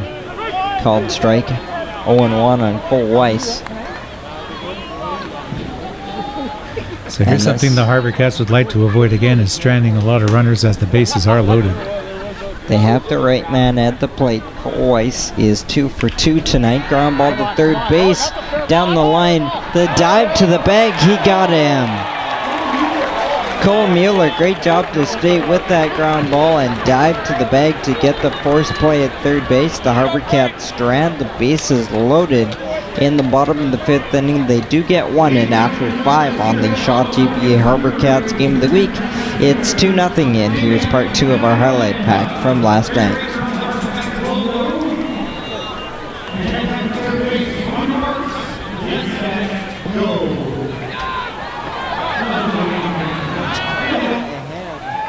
By a score of 5-4. 3-1 pitch. Hit well, high and deep to right field. That ball will go. Shane McGuire with his 2nd home run of the night ties the ball game at 5 with 2 outs in the bottom of the 9th.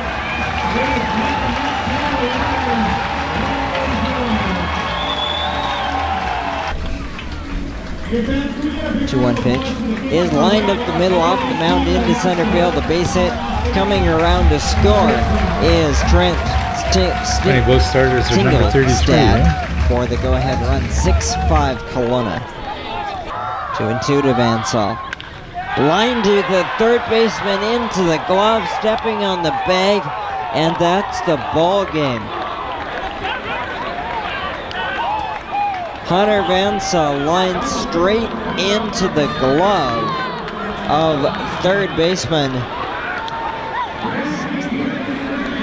John Glenn, and hung out to dry at third base is Riley Zajac. All Glenn had to do was step on the bag to complete the 5 unassisted double play to end the baseball game. My oh my, what a finish to this one. Leadoff man JT Williams for Kelowna to start the 6th, Steve. Adam has had quite the first 5 innings. And he's been very collected, successful. He's issued a couple of walks. He's picked up 5 strikeouts so far, a lot of ground balls off his pitches, so he's getting the job done on the mound very nicely. And I would say that the Kelowna pitcher, Braden Price, is pretty much done, as he was seen heading toward the Kelowna dugout, as the Falcons have a couple of pitchers standing in the dugout. They've been warming up, so we'll see a new Kelowna pitch to start off the 6th inning. In the inning, it'll be the top of the order, led off by second baseman JT Williams. The 1-0 pitch is inside, hitting him. Leadoff hit by pitch. We've seen a couple of hit batters on both sides tonight. That is the 4th runner of the night for Kelowna. They have been issued 2 walks and 2 hit batters. And they have not picked up a hit yet tonight. HarbourCats 2 runs on 6 hits. The 2 runs coming in the 3rd and 5th innings. And we just started the 6th. This is left fielder DJ Daniel. And actually it looks like Kelowna is going to their bench.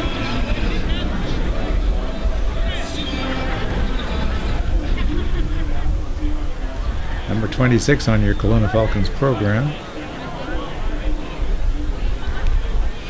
Matt Volsky shows bunt and takes ball 1. Volsky, the pinch hitter for DJ Daniels. Daniels exits 0 for 2. Volsky played third base in last night's game.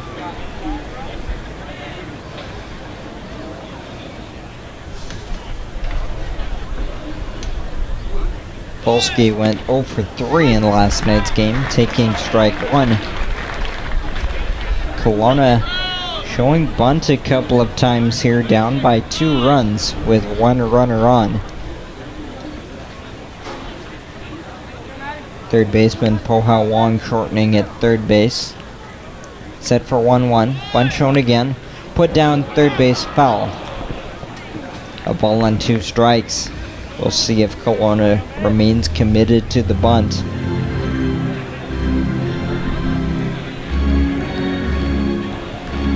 I get that Kelowna has not created any offense tonight, so putting a runner in scoring position would give them an opportunity, but down 2 runs and sacrificing 1 runner up. Steve, the math, if I'm correct, doesn't quite add up.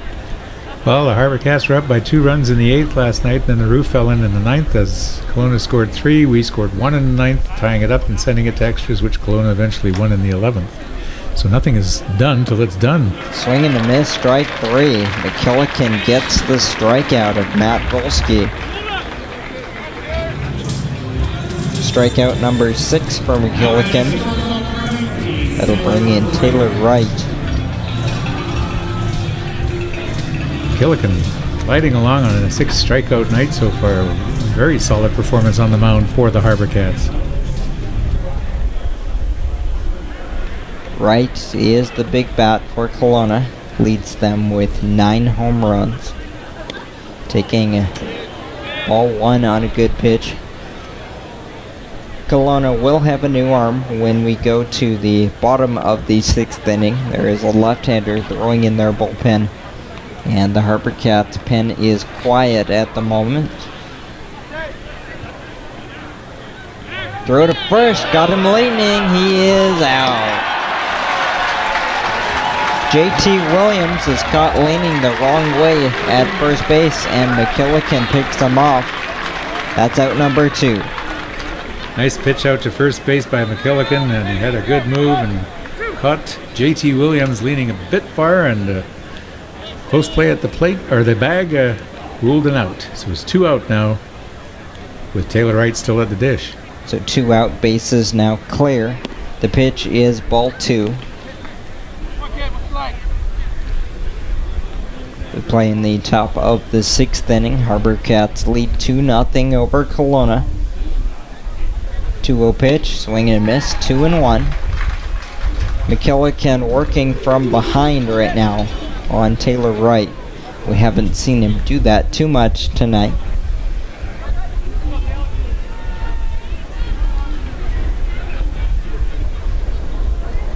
Taylor Wright is off to the University of Maryland. That ball is lined up the middle. Shortstop Shipley behind the bag. Throw is in the dirt and not handled by Bragg, and that actually deflects up and hits the runner Taylor Wright as he was crossing the bag. So we'll see how they score that. It was a ground ball up the middle. Shortstop Harry Shipley went across the bag for the play, and the throw one-hopped Harrison Bragg, and they do call E6 on the play. Really tough break there, Steve, for the runner Taylor Wright, who appeared to take that one-hop throw off the base area. Brings up Logan Steinberg, the first baseman. All is coming with 2 out once again. First error of the night committed by the HarbourCats. Steinberg steps in.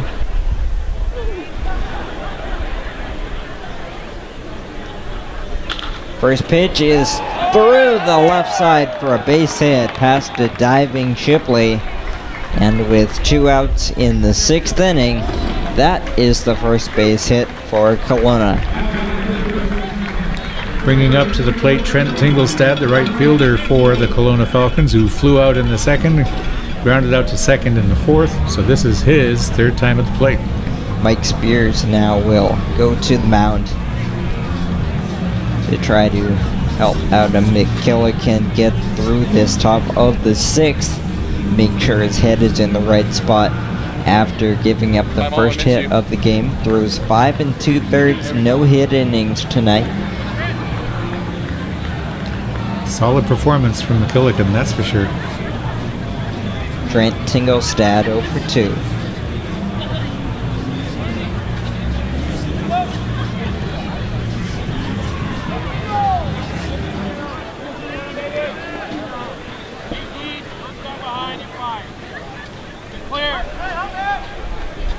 First pitch is taken for strike 1. These little mound meetings often help and settle the guy down, get the rhythm broken or get the rhythm he wants, and good pitch by McKillican that time. 0-1. Taken for ball 1. Shadows almost completely across the field now, although it's not that definite because there is some light hazy cloud in the sky, but the lights are on at Royal Athletic. 1-1 pitch, just missing for ball 2.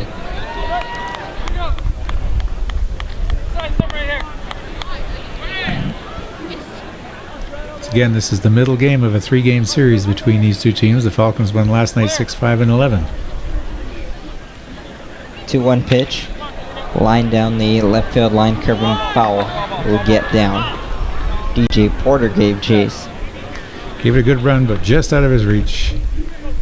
Now 2-2 with 2 outs. Runners at first and second. An error and a single. McKillican one good pitch away from getting through 6 scoreless tonight.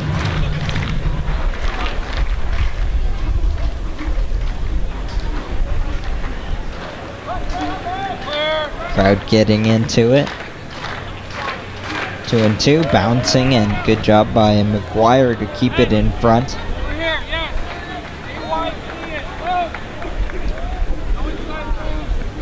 So it's a full count. The runners will be off on the pitch. 3-2 with 2 outs.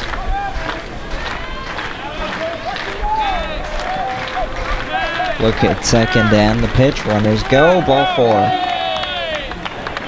Well, that's unfortunate for McKillican, loading up the bases with 2 out. And it just takes one swing of the bat to break this thing open in this kind of situation. And coming up to the plate now is Cole Mueller, the third baseman. That is walk number 3 issued by McKillican. This inning extended by the error charge to Harry Shipley. The single followed that up, and now the walk loads the bases, and Cole Mueller is up there with a 1-0 count. This is the first long inning tonight for Adam McKillican. Ground ball foul. Mueller's the 6th Kelowna batter this inning, so McKillican is working hard. Mueller comes in batting .292 with 3 home runs. Bouncing in 2-1.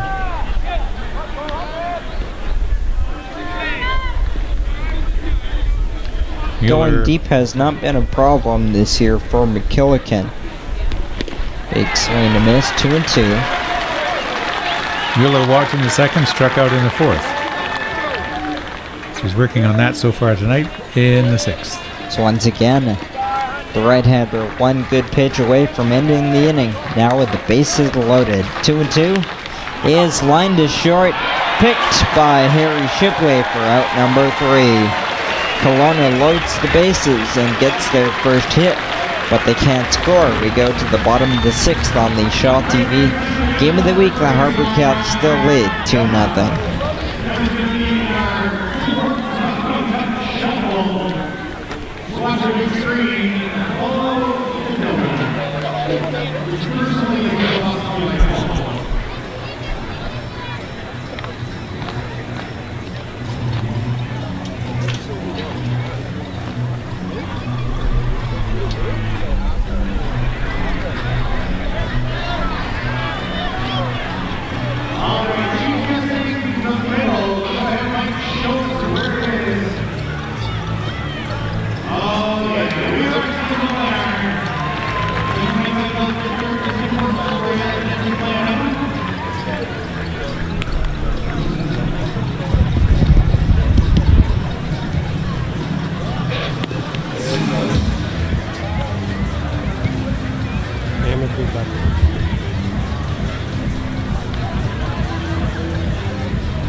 We go to the bottom of the 6th inning. 2-0 the HarbourCats lead the Kelowna Falcons on the Shaw TV Game of the Week. Many thanks for tuning us in. Jonathan Hodson and Steve Duffy. Steve will be back behind the mic for play-by-play of the final 3 innings. We have a new pitcher on the mound for Kelowna here in the bottom of the 6th. Coming out of Mount Hood Community College, Ian Turner, left-handed pitcher, 6'3", 180. So we'll see how Ian Turner faces off against DJ Porter to start the inning for the HarbourCats. This is just the 2nd appearance for Turner. 1 appearance, he went 2 2/3, allowing 2 runs on 2 hits, 2 walks, with 3 strikeouts on July 22nd against the Bend Elks. 0-1 is grounded foul picked up by the catcher, Josh Glenn. 0-2 on DJ Porter, 9-1-2 in the inning. Porter is 0 for 2. The HarbourCats have stranded base runners in every inning. Now that total up to 8 in 5 innings as they lead by a narrow margin. That ball is scorched past third for a base hit. One hop in front of Cole Mueller, and Steve, not much the third baseman could do on that play. That's why they call third base the hot corner, because that one skipped just in front of the third baseman and made it all the way out to left field. So DJ Porter is on first base with no out to start off the bottom of the 6th. That is the HarbourCats' 7th hit of the night. And here is the top of the order, shortstop Harry Shipley. Bunch shown, pulls it back as the pitch was up and in for ball 1.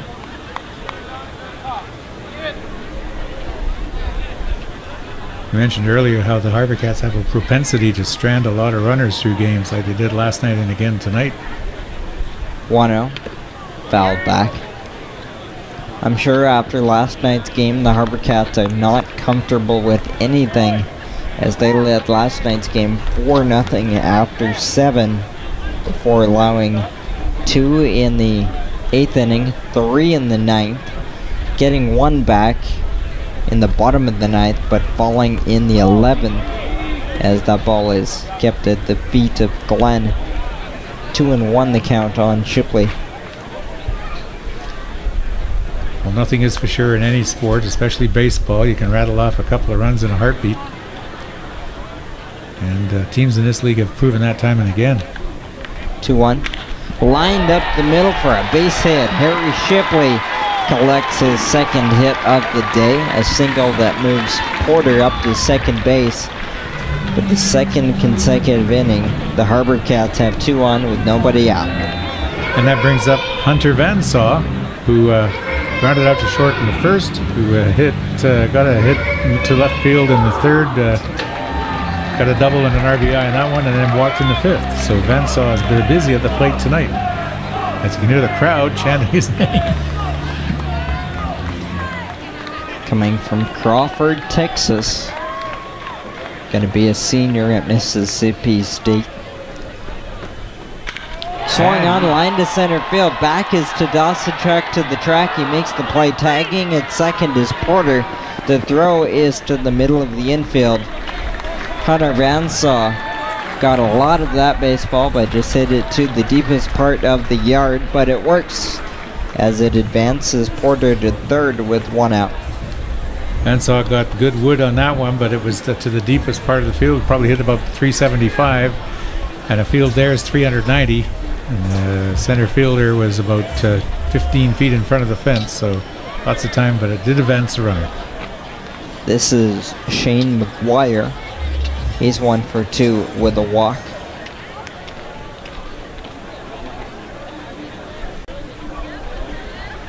Lefty-lefty matchup here. Ball 1 to McGuire. Kelowna pitcher Ian Turner just curving that one to the outside.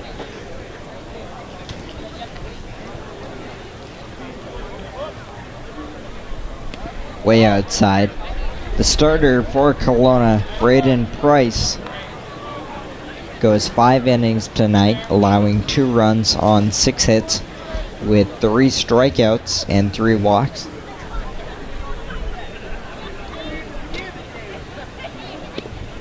To a pitch is a strike, 2-1. Some in the crowd didn't agree, but the ump's right there. Still the infield playing at normal depth for Kelowna with the runner at third base, 1 out.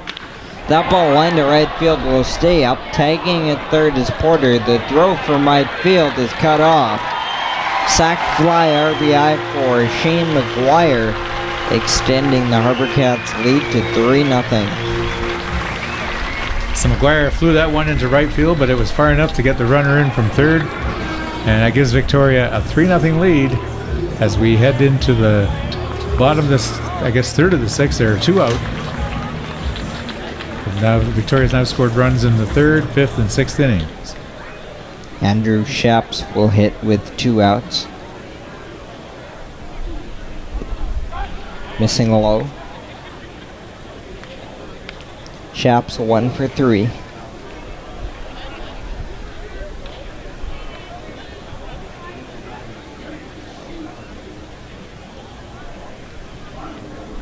One-0 pitch is lined through the right side for a base hit. Stopping at second is Harry Shipley. Andrew Shaps keeps the line moving. And that brings up Kevin Collard, the designated hitter, who coming into tonight was hitting 300. So Collard, they've replaced Collard with Tucker Johnson. Picking a liar out of me. Tucker Johnson is a rising senior out of Baylor University. He pinch hits for Kevin Collard, who was 0 for 2 with a sacrifice fly RBI.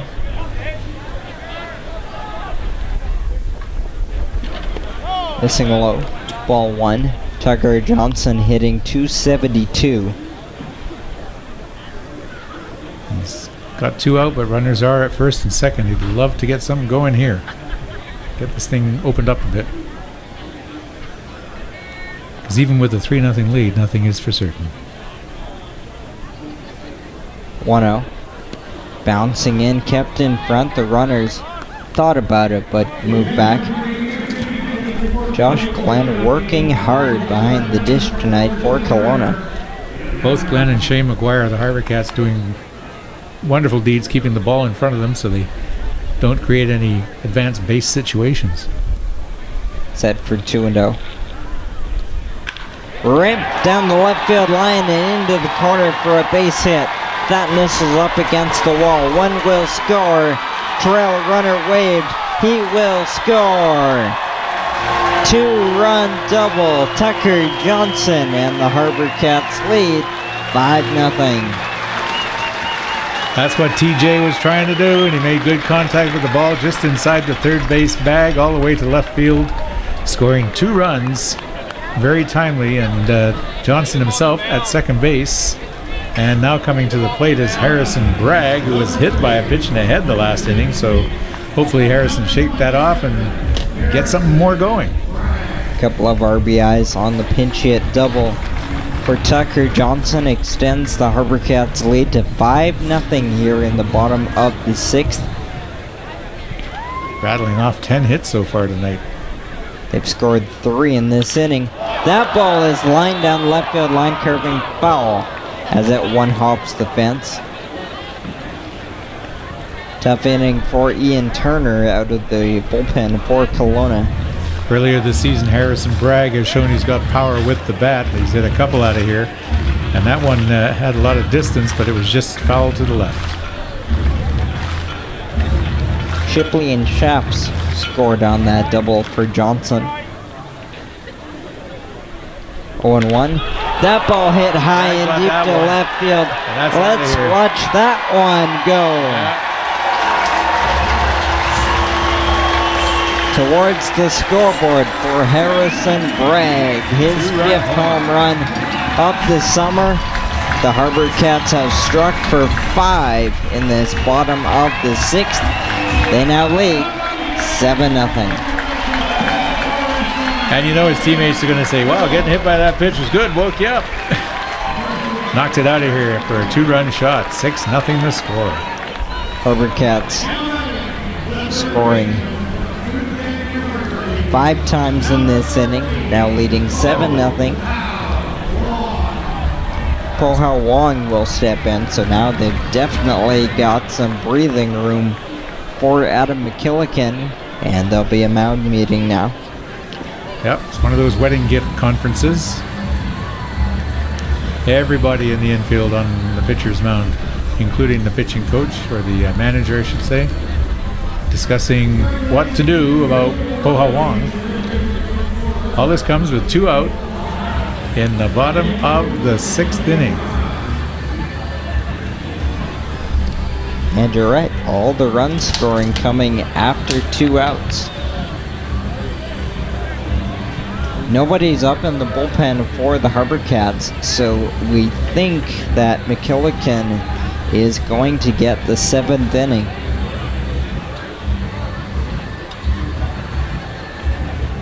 Seven runs on 11 hits for the HarbourCats, as that's going to be the day for Turner. We'll step aside here on the Shaw TV HarbourCats Game of the Week. We're in the bottom of the 6th inning, and the HarbourCats lead 7-0.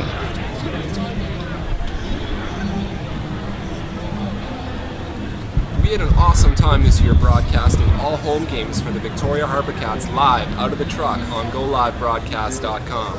Here's your 2016 Victoria HarbourCats Plays of the Year. Enjoy. 3-2 again, swung on, hit high and deep to left field. To the track, to the wall, Alcantara reaches up and pulls it back. A.J. Alcantara.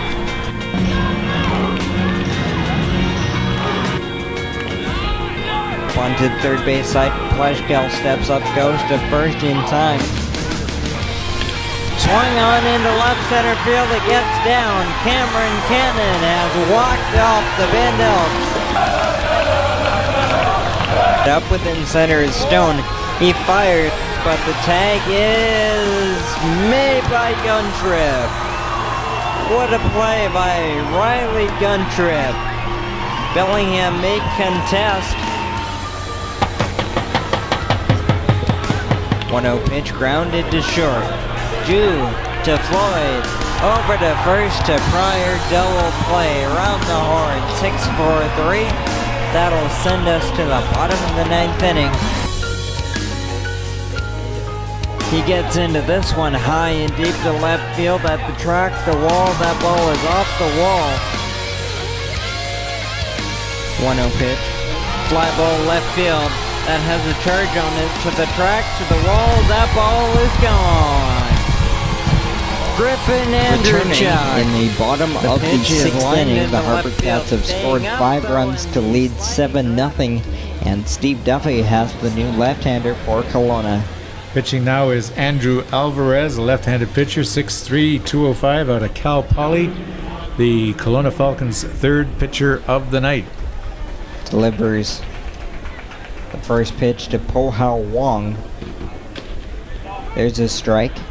Andrew Alvarez, in 6 games, has a 12.27 ERA, 7 1/3 innings, 12 hits, 4 walks, 8 strikeouts. Strike on Po-Hao Wong, a ball and 2 strikes now. Alvarez trying to shut down this big inning for the HarbourCats.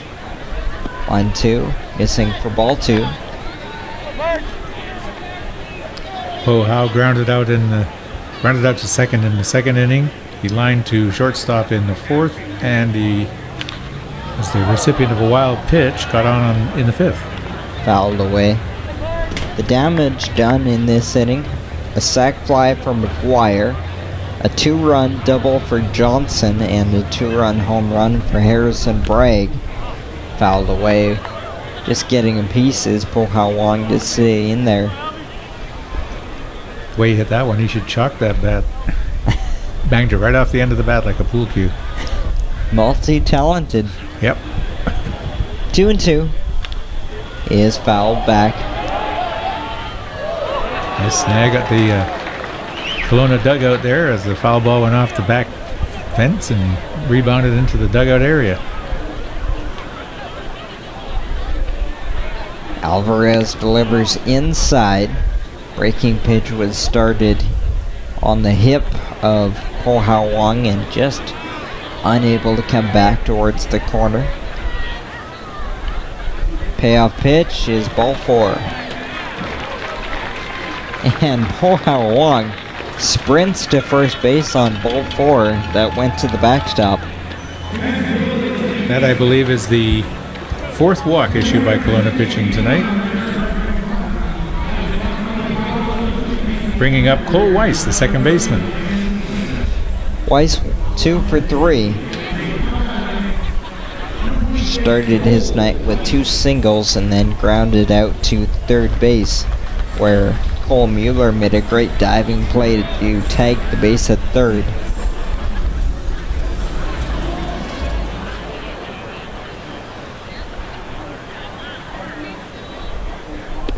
First pitch, strike one. 5 runs scored by the HarbourCats in this inning so far for a 7-0 lead after, I guess, nursing a 2-0 lead through 5. Swung on, fouled over the left side. 2 strikes. The HarbourCats trying to go to 11-7 in the second half tonight and at least maintain their lead in the West Coast League North Division second half. The 0-2 is lined to the first baseman, off the first baseman. Glove shovel to first base, and it works. What a play there. Deflects off Steinberg. Back to the pitcher, Alvarez, who shoveled it across the grass with his glove for the third out. That'll do it for the HarbourCats. They score 5 in the bottom of the 6th to lead 7-0 here on the Shaw TV HarbourCats Game of the Week.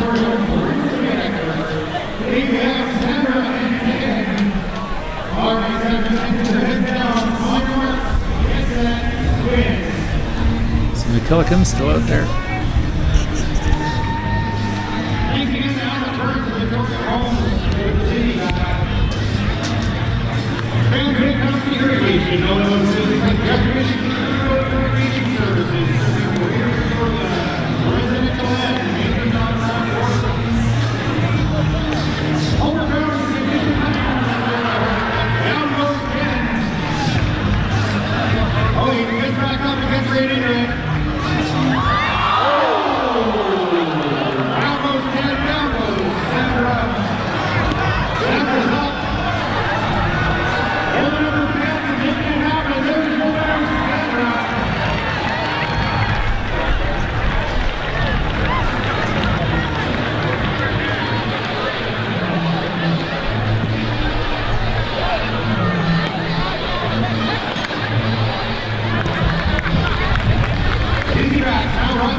Back on the HarbourCats Shaw TV Game of the Week, top 7-0 HarbourCats on the play-by-play for the rest of the ball game.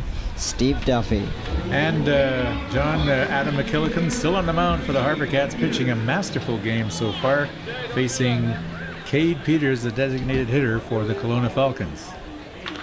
Peters promptly hits it into right field for a long single, and the leadoff batter for the Falcons is on. McKillican has been great through 6 innings, scoreless on 1 hit, now 2 hits. But this is going to be a test of an inning for McKillican. That bottom of the 6th inning was the first time that he's had an extended layoff. The HarbourCats scored 5 in the inning, so we'll see if he can get back into his flow. Arm cooling off a little in that long inning. And that pitch just outside for ball 1. At the plate now for the Kelowna Falcons is the catcher, Josh Glenn, who's played a remarkable game behind the plate, protecting those balls and keeping them in front of him. Outside for ball 2. 2-0 the count on Josh Glenn. Putting in tremendous work defensively. Hasn't figured out McKillican yet. He has struck out twice. Solved in that time with a hit up the middle, up the gut as they say, for a base hit. Advancing the runners, so runners at first and second. And Davis Tadasicek comes up, the center fielder for Kelowna. 2 crisply hit singles start the 7th inning for Kelowna, and we see a right-hander quickly take his jacket off in the bullpen for Victoria, so we'll monitor that. Catcher McGuire having a chat with McKillican on the mound just to settle him down a bit as he gets set to pitch to Davis Tadasicek, center fielder. Tadasicek struck out in the 3rd and grounded out the 3rd in the 5th.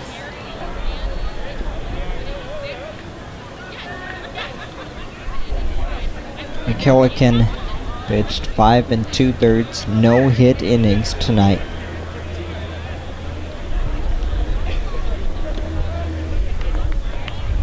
That's low for a ball. Given up 3 hits on the night. But up until the last inning was pretty good, pretty silent. as far as giving up offense is concerned.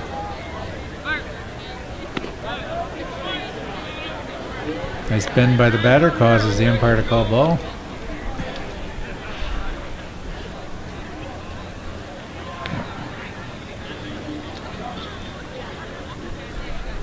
Killigan settling in to continue the pitch at 2-0 the count right now. On. That's rope fair. Looks like Kelowna is going to get their first run of the night.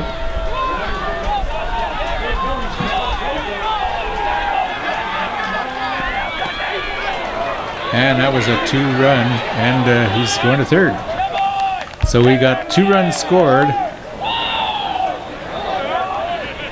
as JT Williams, or I should say Davis Tadasichuk, hit a triple, triple RBI, 2 RBI triple.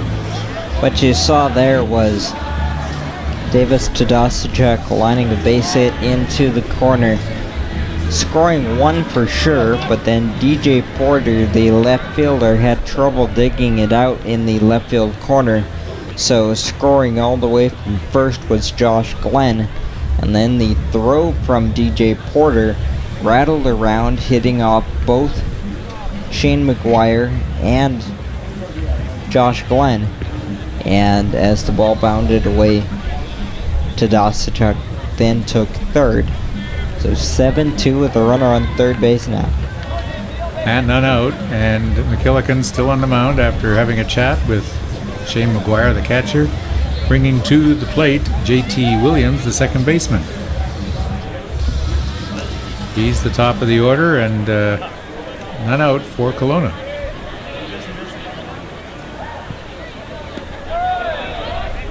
Once again, McGuire doing good work to keep that ball in front of him as it was low for ball 1.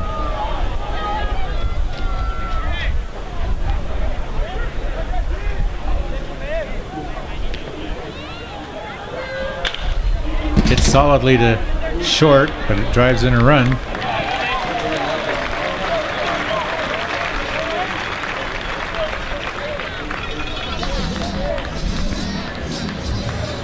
RBI ground ball for JT Williams.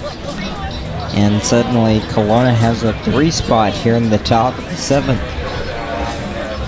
That 7-1 lead is now 7-3. And it looks like McKillican is going to be replaced. So we'll have an update on the pitching change when we return right after this.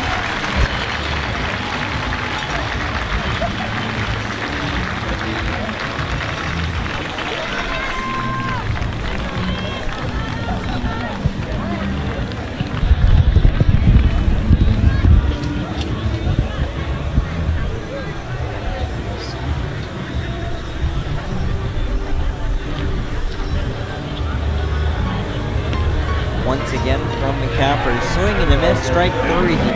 The pitch is swung on, hit well to left. That ball is deep, and that ball is gone. Tommy Jew brings 5,000 to their feet.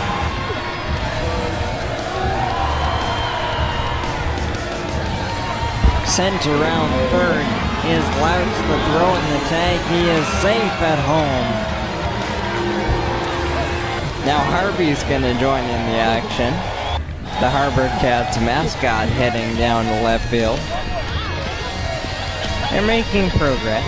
1-2 pitch is grounded softly right side. Barehand play. Andrechuk goes to first for the out. What a play by Griffin Andrechuk.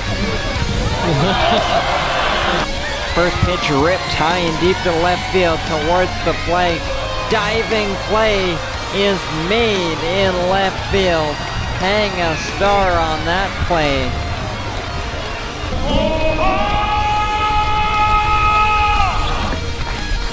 And Skylar Henderson all leave the team. Grab ball, turn to second, on to first, double play. They can't believe it at first base. And delivery, swing and a miss, strike 3. Welcome back to Royal Athletic Park. That'll be all HarbourCats Game of the tonight. Week on Shaw TV as the HarbourCats playing host to the Kelowna Falcons. Victoria with a 7-3 lead. We are in the bottom of the 7th, and Jonathan Hudson has a pitching change for Victoria.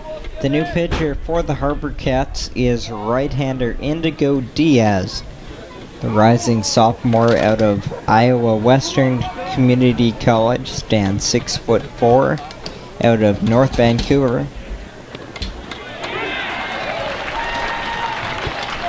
First pitch, a 90-mile-an-hour fastball for strike one. Kelowna has scored 3 in the top of the 7th to make it 7-3. Numbers on Indigo Diaz: 18 appearances.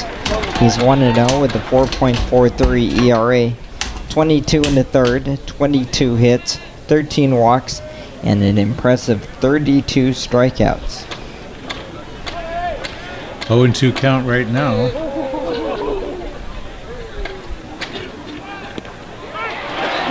And he strikes out Matt Volsky on 3 pitches. It's a great start for Indigo Diaz. 2 outs now in this top of the 7th. So it is a good night for Adam McKillican. It gets off the tracks a little bit at the end, but he does go 6 1/3, allowing 3 runs on 4 hits, 3 walks, and 6 strikeouts, in line for his 5th win of the year. Shortstop Taylor Wright at the plate now, or I'm sorry, the left fielder DJ Daniels.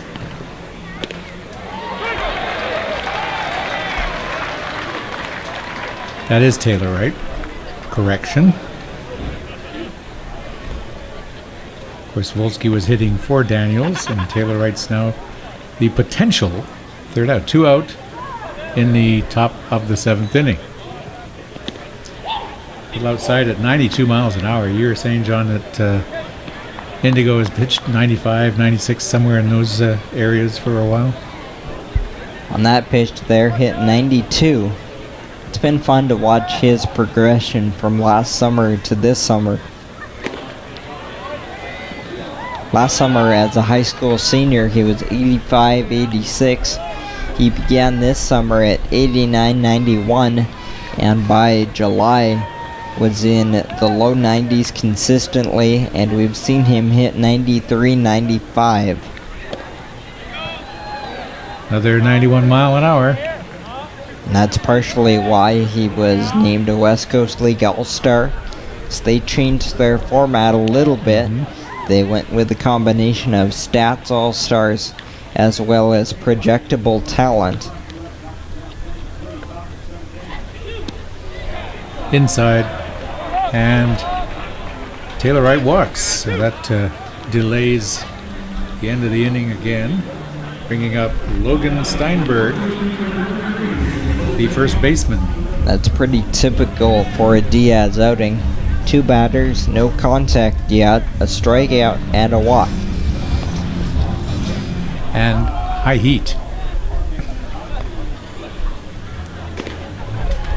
92 mile an hour, swing and a miss. Big young man with a big red arm, just trying to harness it.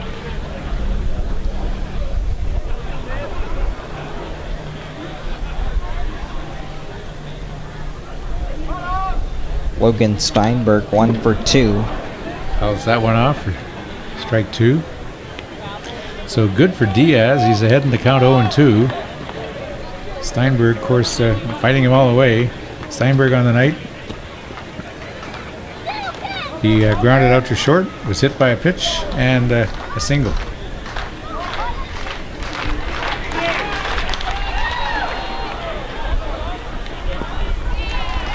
Force out to second. That ends the inning. So after the top of the 7th inning, it's the Victoria HarbourCats 7, the Kelowna Falcons 3. We'll be back with your Shaw Game of the Week right after this.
Welcome back to Royal Athletic Park as we head into the bottom of the 7th inning. The HarbourCats enjoying a 7-3 lead on the Kelowna Falcons. And to lead off this inning, the left fielder, DJ Porter. DJ Porter singled and scored in the 6th inning when the HarbourCats put up 5 runs to lead at the time 7-0. Now has been shortened up to 7-3. Still on the mound for the Falcons is Andrew Alvarez, lefty, pitching to DJ Porter. Alvarez, the Falcons' 3rd pitcher of the night. High chopper to the pitcher, and a put out at first. Good job by Alvarez to hop off the mound and make the play. So that brings up the top of the order, Harry Shipley, for his 5th at bat tonight. Good sign when your offense is going through the order for a 5th time in 7 innings. Yep. Well, that big 5-run 6 helped. Shipley bunts to first and safe. And it's thrown down the right field line, so Shipley will take second. That's a perfect bunt there by Shipley, taking it with him up the first base line. And a little bit of sloppy defense. Nobody covers the bag, and the throw was delivered anyway. So Shipley takes second on the error. Brings Hunter Vansaw to the plate for his 5th go-around tonight. Grounded out to short in the first. He was hit in the left, or got a hit in the left field, a 2-bagger RBI. In the 3rd, he was walked in the 5th, and he flew out to center field in the 6th. So Hunter's had a busy night. Takes a called strike on that one, 80 miles an hour from Alvarez. On that 3rd inning double, Vansaw drove in his team-leading 27th run.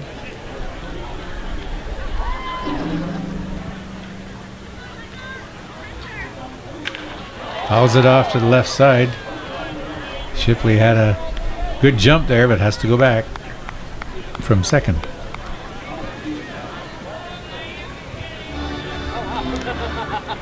It was a pitcher's duel for the first half of this game. But in the last 2 half innings, these teams have combined for 8 runs.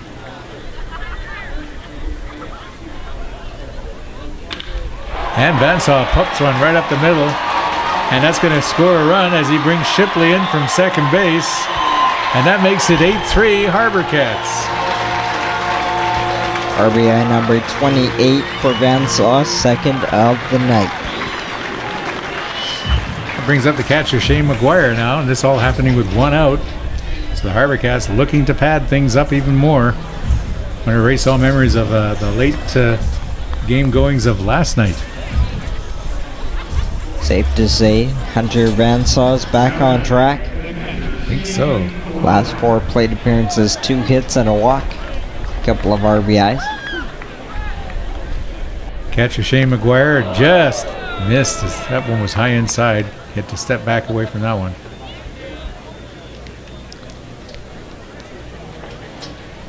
Shane McGuire at the plate with 1 out. A runner at first. Looks at a strike. 1-1 to count. Victoria has racked up 13 hits now in 6 1/3.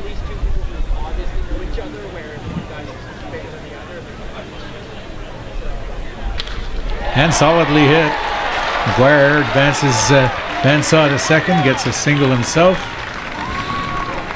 It's a good at bat for Shane McGuire. That brings up the center fielder Andrew Shaps. Couple of hits, pop up to short, and 3 hits so far tonight on the pop up to short. Got a hit in the first, a single in the 5th, and a single in the 6th. Popped up to short in the 3rd. So Shaps, another definite threat with the wood. Back-to-back lefties picking up base hits off the lefty pitcher for the HarbourCats here. And here's another lefty-lefty matchup with Shaps. Alvarez curved one in, but it was a little high for ball 1. That's a good response already by the HarbourCats, answering the 3 put up by Kelowna in the top half of the inning. Big swing by Shaps and a miss for a strike.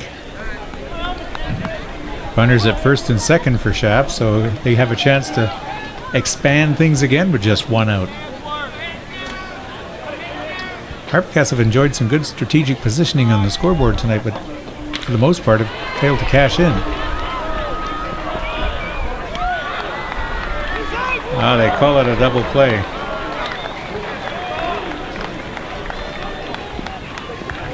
Or 6-3, Williams to right to Steinberg.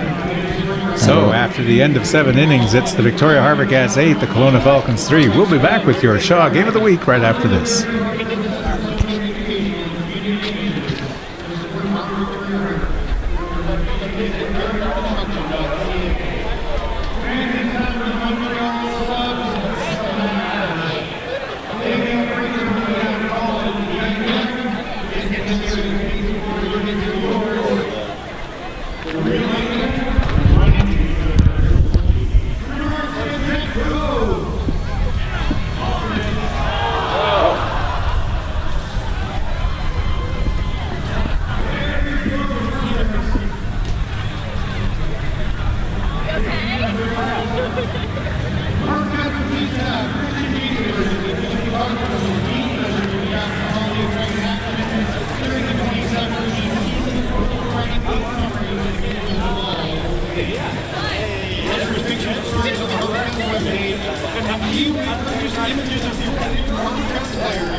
Welcome back to Royal Athletic Park as we get set to start the top of the 8th inning. HarbourCats leading Kelowna 8-3 thanks to a 1-run bottom of the 7th. And starting things off for the Falcons is the right fielder Trent Tingelstad. Returning to the mound for the HarbourCats is right-hander Indigo Diaz. Diaz faced the final 3 hitters of the 7th, getting a strikeout, a walk, and then a fielder's choice ground ball.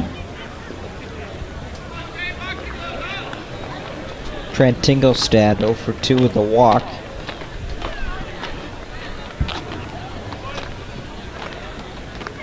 Diaz can be one of those guys that can just overpower a batter. Big, strong dude. 90 mile an hour, a bit high for ball 2. He has an innings limit placed on him by Iowa Western. And we'll be leaving the HarbourCats on Friday, so that's another big piece of the bullpen, which will not be here for playoffs for head coach Brian McRae. 91 mile an hour fastball for strike 2. Diaz kind of on cruise control right now. HarbourCats bullpen busy.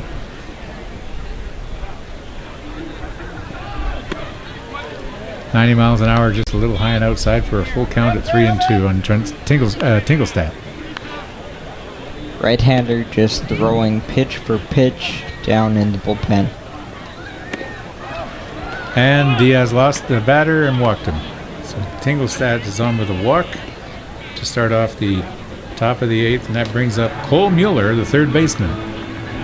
2 walks now issued by Diaz. Cole Mueller, the third baseman, is 0 for 2 with a walk.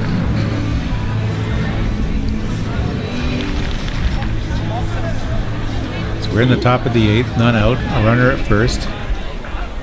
Mueller at the plate for the Kelowna Falcons.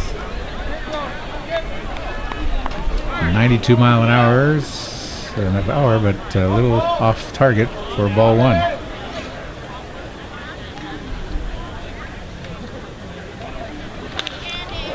Mueller pulled it foul to the left side, so that evens the count.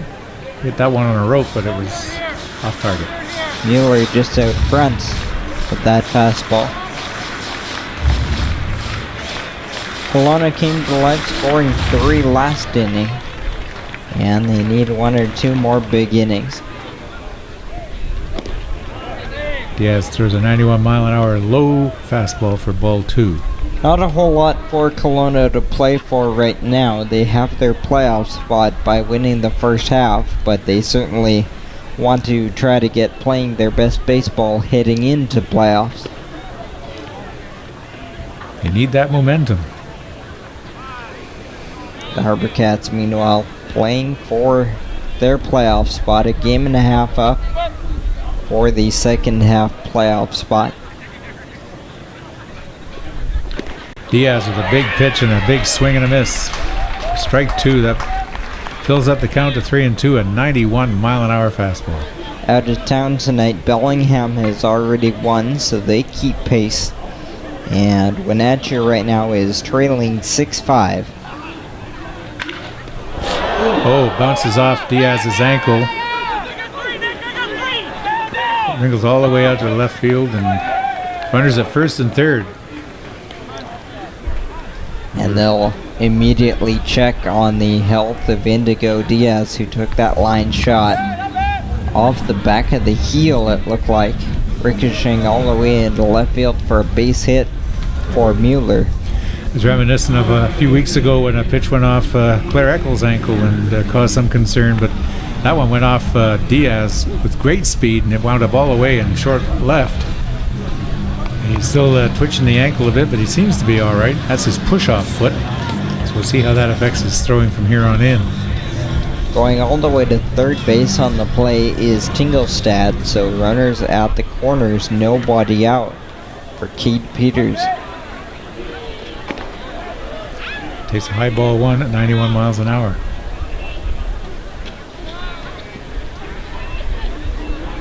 Peters 1 for 2 with the walk. Diaz getting that fastball in there. 90 mile an hour fastball for strike 1. 1-1 the count.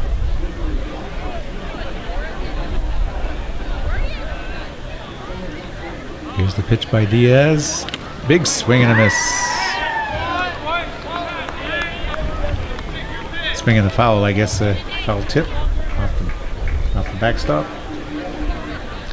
So 1-2 is the count. None out. Top of the 8th.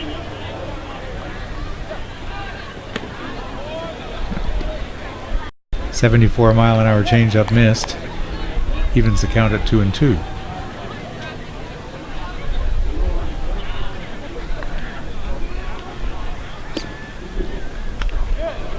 Fouled off. So Peters stays alive with the count staying at 2-2. Diaz trying to get out a bit of a jam here with runners at the corners. None out.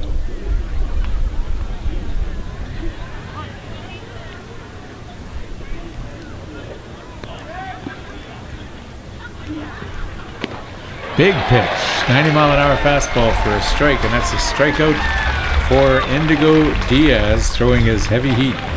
Strikeout number 2 on his outing. Runners still at the corners with 1 out. That is potentially a big first out for Diaz, who with a ground ball to one of his middle infielders could now get out of the inning scoreless. That brings up Josh Glenn, the catcher. And he takes a ball, or strike. Thought that was a little bit low, but it was a 90 mile an hour fastball that caught the bottom half of the plate, or the strike zone. Glenn last time singled and scored.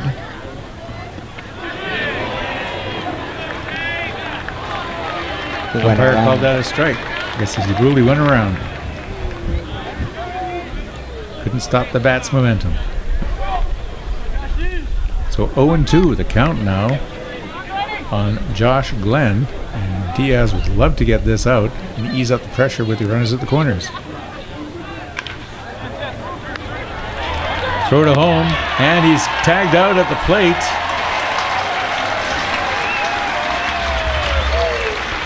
How Long on that play had a couple of options.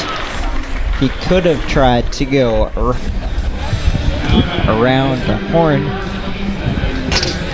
for the double play, but he elected to go to home, and they got one out. They got the sure lead runner anyway, and now there are runners at first and second with 2 out. And at the plate, Davis Tadasic.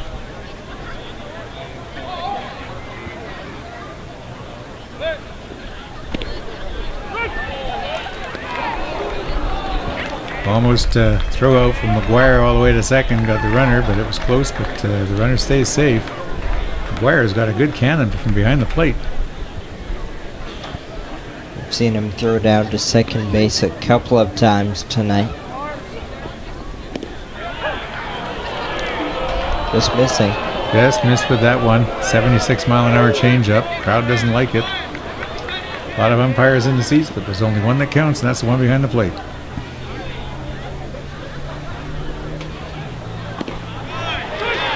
.90-mile-an-hour fastball catches the strike zone for strike 2. So 1-2 the count now with 2 out. Diaz would love to make just one more pitch to end the inning.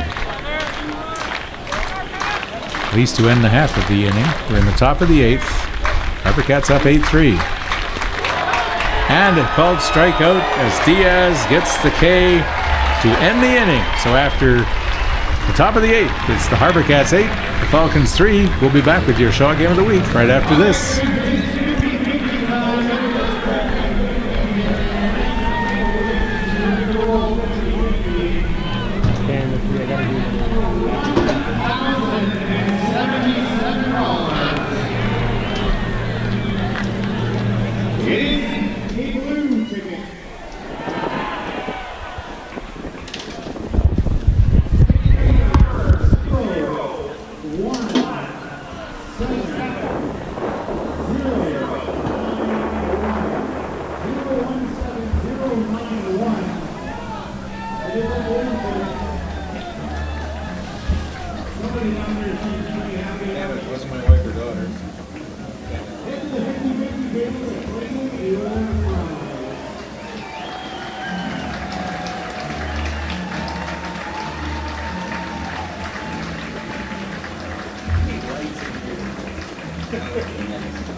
Computer light helps me, but I'm not sure what you.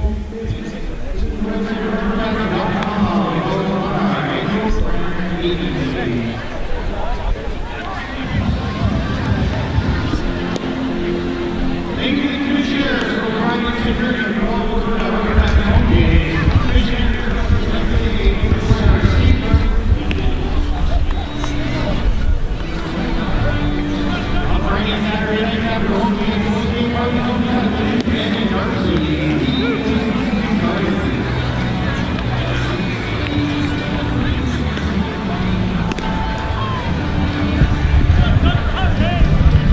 Welcome back to Royal Athletic Park as we get set to start the bottom of the 8th inning.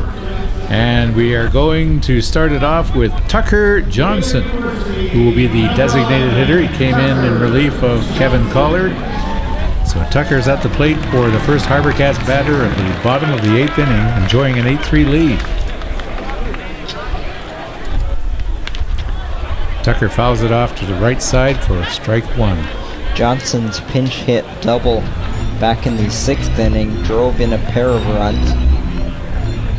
Big 5-run inning for the HarbourCats. Gave them a 7-0 lead at the time. Now it sits at 8-3. Takes the ball for 1-1. 8 runs on 14 hits for the HarbourCats.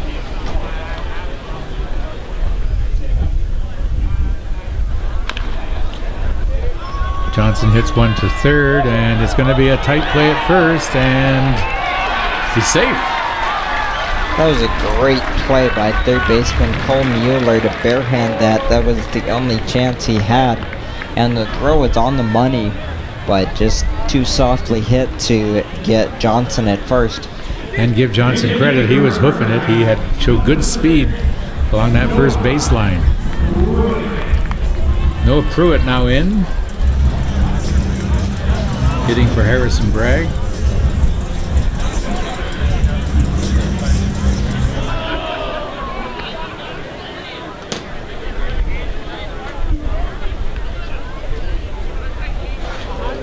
Harrison Bragg exits 1 for 2 with a walk, a hit by pitch, and a 2-run home run in the 6th inning.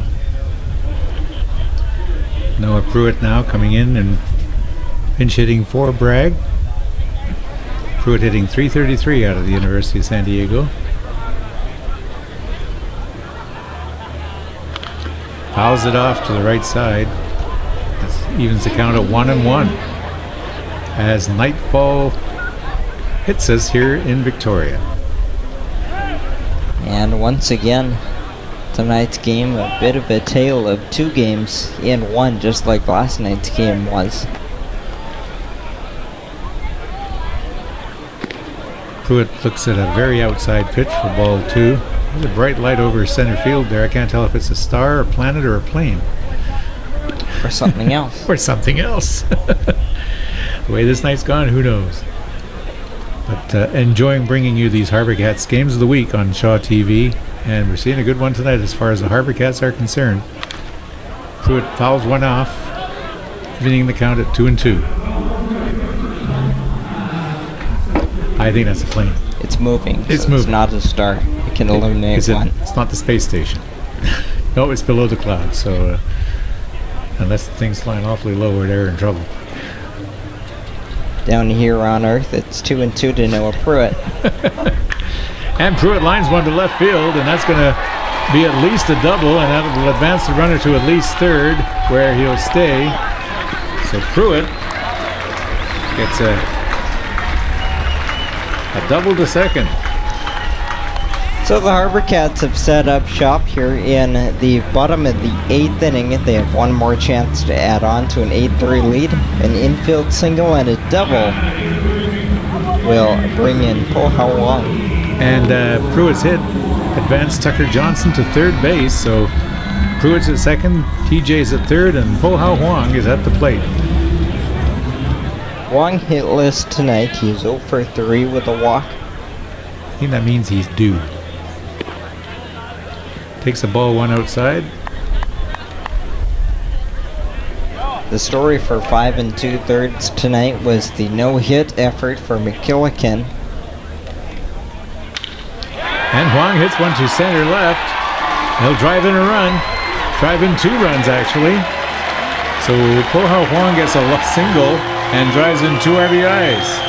But as I say that, the offenses have been the story in the second half of this ball game, as the HarbourCats now lead 10-3 on that 2 RBI single for Wong. And still no out. Wong at first, bringing up the second baseman Cole Weiss. Weiss has had 2 hits tonight, grounded out to third, grounded out to the pitcher. So this is Cole's 5th at bat on the game tonight. 12 RBIs now for Po Hao Wong.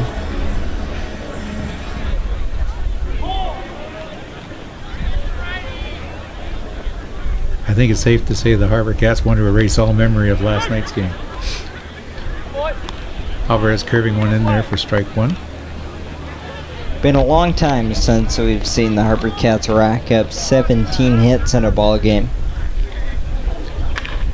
And a nice solid hit to center field. And that puts Weiss out, flies out to center for the first out.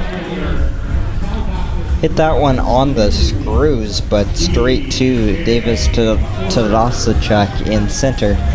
So left fielder DJ Porter at the plate now, and DJ struck out in the second, flew out to center in the 4th. He got a hit, a single in the 6th, and grounded out to the pitcher in the 7th.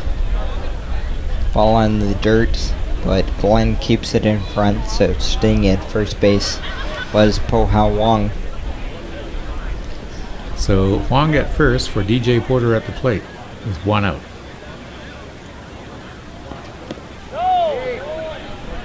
Josh Glenn doing, again, great work to keep that ball in front of him and in his grasp, allowing the runner at first to advance.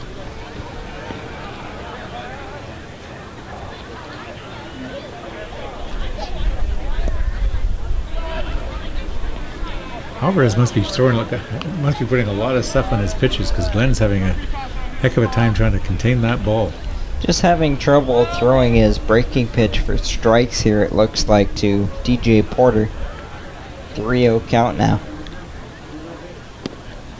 And that was low, and Porter walks on 4 pitches. So that brings up the top of the order. The shortstop, when Harry met Shipley. Dying all season to use that line. And people wonder why. Harry Shipley, shortstop, top of the order, with 1 out and runners at first and second. So got Porter at first, Huang at second, and Shipley at the plate. All with 1 out on a 10-3 Victoria lead. That walk is the first allowed tonight by Alvarez. Shipley fouls it off to the left, made good contact, but went the wrong way. Strike 1. HarbourCats have scored for 4 consecutive innings, putting up 9 of their 10 runs in that span. Curveball did not quite break enough. And that's ball 1. So 1-1 the count, 1 out. Runners at first and second.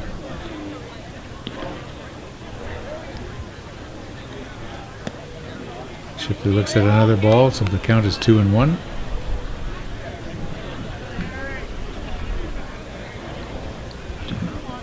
We don't know if we're going to see Indigo Diaz in the 9th inning. Nobody throwing right now for the HarbourCats, so possibly. And Shipley got hit, so he gets the base, and that loads him up. It's been a lot of hit batters tonight. By my count, that's now 6 combined. So that loads the bases with 1 out, and that brings up Hunter Van Saw. And as you mentioned, John, that the Victoria bullpen is still quiet. A few people are standing up, but they're not throwing. And the Kelowna bullpen is busy with a righty on the hill. Van Saw single, a double, 2 RBIs, a walk, and a run scored tonight. Has a chance to make it a very big night right here.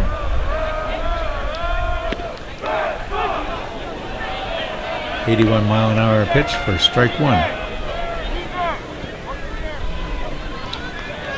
So bases loaded with 1 out again. Very strategic positives for the HarbourCats this evening.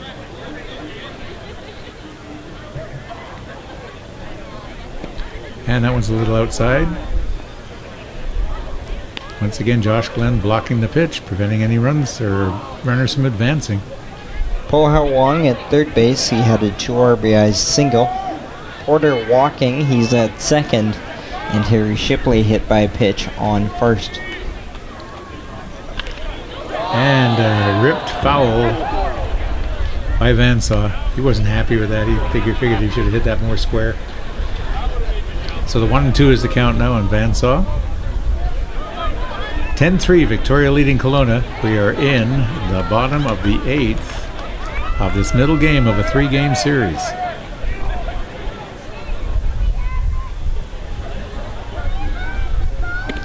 Big swing by Van Saw, and he strikes out. Alvarez needed that one, and he got it. So that brings up Shane McGuire, the catcher, now with 2 out in the bottom of the 8th. That is strikeout number 1 for Alvarez. Now here's Shane McGuire with 2 outs, and Steve, he did some damage last night in the late innings with 2 outs. Yeah.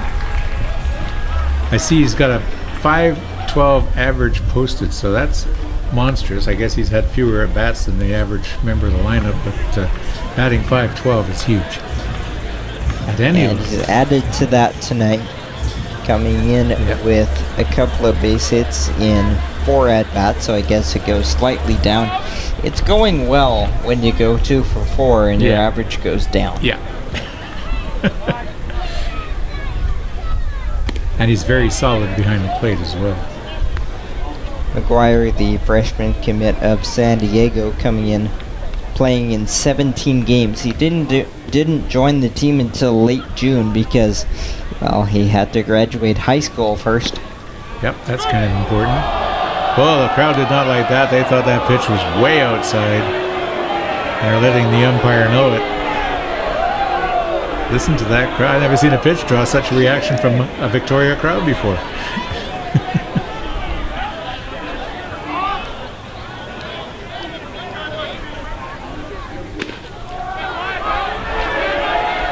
Crowd giving it to the ump. I'm an import to Victoria, but I have picked up on the fact that Victoria sports fans don't like Kelowna. No.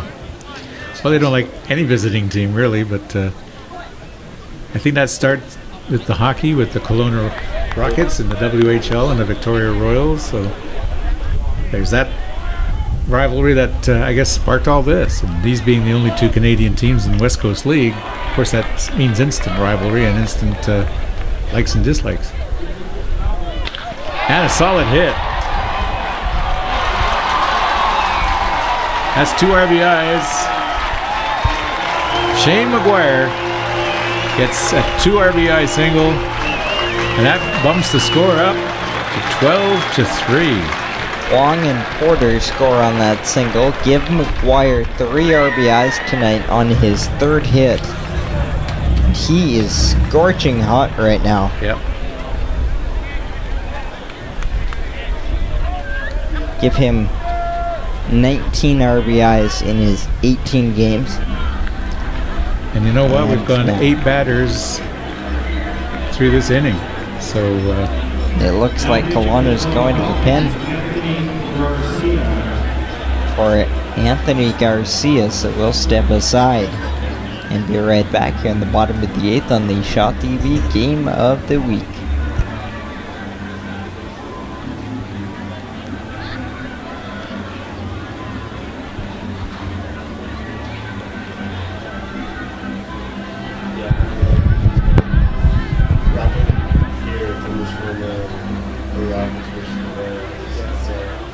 It's probably like it was always sort of there, but it's probably because of 2016's playoff series, it's Game 7, and we're like 2/10 of a second from getting the conference finals, they tie it, and we still trying to shot it like it's dropping to the ice. He's a warrior. He was a big part of Canada's World Junior Gold in 2015. Oh, yeah.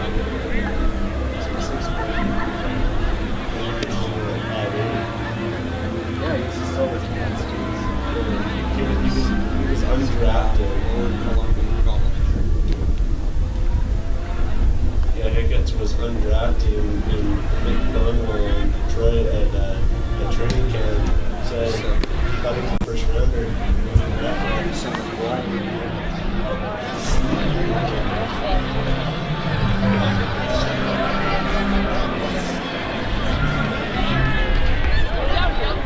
Pitching for your HarbourCats, number 15, Sam Cachola.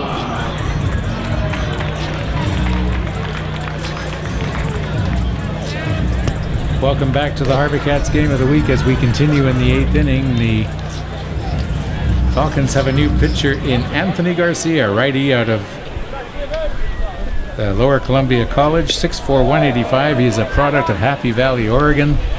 And at the plate, Sam Cachola for the HarbourCats. Cachola pinch hitting for Andrew Shaps. As the HarbourCats have plated 4 in the bottom of the 8th to lead 12-3. Garcia 0-4 in 12 games, 2 starts with an 8.2 ERA.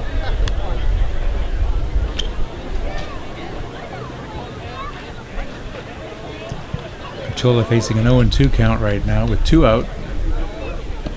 Garcia way outside for ball 1. Tried to steal a base, but he couldn't. And it's a good thing, too, because our first base runner, Shane McGuire, fell down halfway between the bags and barely made it. We got back okay, but it could have been an embarrassing Comedy of errors on that play. And the net result is no change. Yeah. So Sam Cachola with a 1-2 count with 2 out in the bottom of the 8th inning. 4 runs have been scored by the HarbourCats in this inning so far.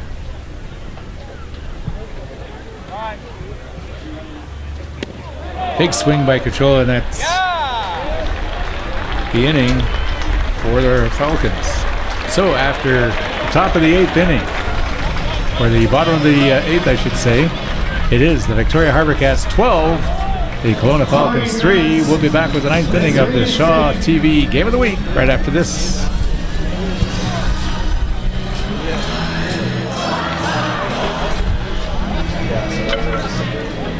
I think you can do better than that. That's serious.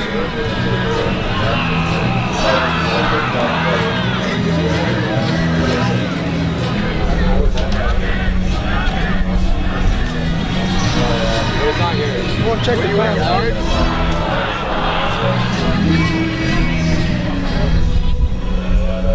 That was devastating.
Welcome back to Royal Athletic Park as we get set to start the top of the 9th inning, and with news on the pitching change for the HarbourCats, here's Jonathan Hudson. The HarbourCats turn to right-hander Travis Kuhn in a non-save situation, leading 12-3. Kuhn, going into his sophomore year at the University of San Diego, 19 appearances, 9 saves. He has a 2.48 ERA, 25 in the 3rd innings, 21 hits, 10 walks, 31 strikeouts, and was an all-star. And we see another hit batter to lead off the inning. JT Williams, the leadoff man for the Kelowna Falcons, was hit by a pitch on the first pitch from Kuhn, so he takes first base. Checking to see if he's okay, bringing up DJ Daniels. That's now 7 hit batters between the two teams.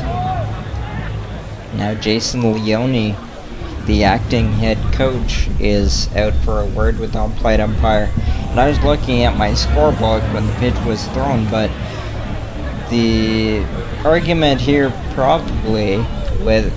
Did it actually hit him? Checking to see, I think if the swing went around. But if it did hit him, wouldn't it be moot? And yes, they were checking to see if it actually did make contact as the home plate umpire motioned to his forearm, saying it did hit him. So the leadoff runner is on, and Kelowna is going to their bench. Cade Hall is the pinch hitter for Volsky.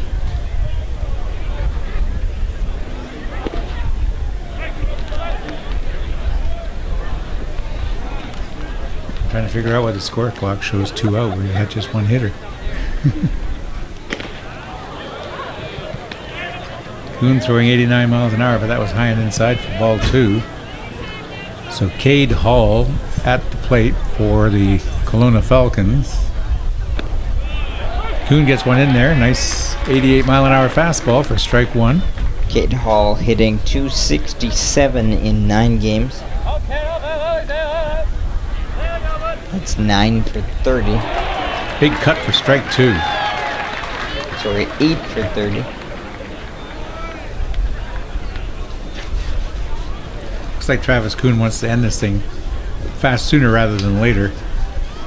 He's seems to be pitching with drive and determination, but that missed for a ball. Sometimes, though, closers can struggle in non-save situations. He hits his leadoff man and has fallen behind Hall. Swing and a miss, but struck him out.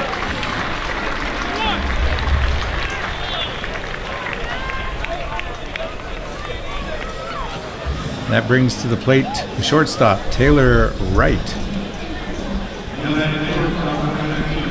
Taylor Wright is 0 for 3 with a walk tonight.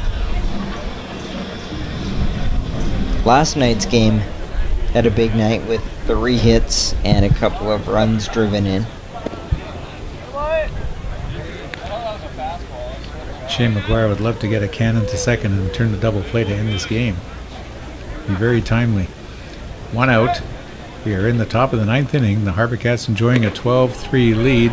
That's 2 balls and no strikes on Taylor Wright. This series wraps up tomorrow afternoon. That's Thursday afternoon at 1:05. Yeah, Wright fouls it off to the left side. Bringing the count to 2-1 with 1 out. Top of the 9th, 12-3 Victoria leading Kelowna. Victoria with a run in the 3rd and 1 more in the 5th, 5 in the 6th, 1 in the 7th, and 4 in the 8th. 18 hits the HarbourCats have rattled out tonight. Pass ball, runner goes to second. McGuire couldn't quite put the stop on that one. Runner at second base with 1 out with the double play ball as a count. Unless something really weird happens. And we haven't seen anything weird tonight, have we? No, not much. A lot of hit batters. Last night it was broken bats. Tonight it's been hit batters.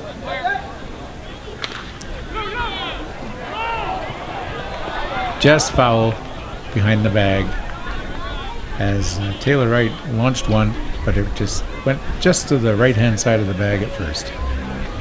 So that brings the count to 3-2 with 1 out.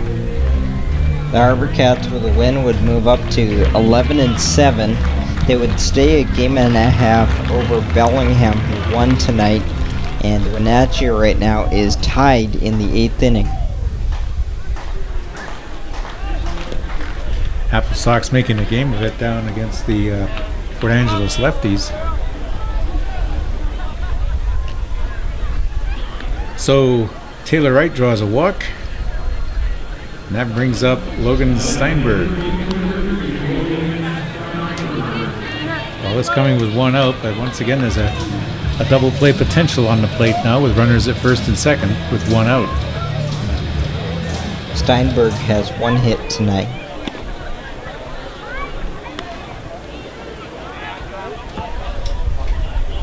The only inning that Kelowna has scored tonight was a 3 spot back in the 7th, and now Travis Kuhn, falling behind another hitter, will get a visit from Shane McGuire. Sometimes closers have a little bit of difficulty getting the juices flowing when it's not a save situation, and that may or may not be what you're seeing from Kuhn here. He just seems bound and determined to get it done, but he looks like his pace is faster than the previous pitchers.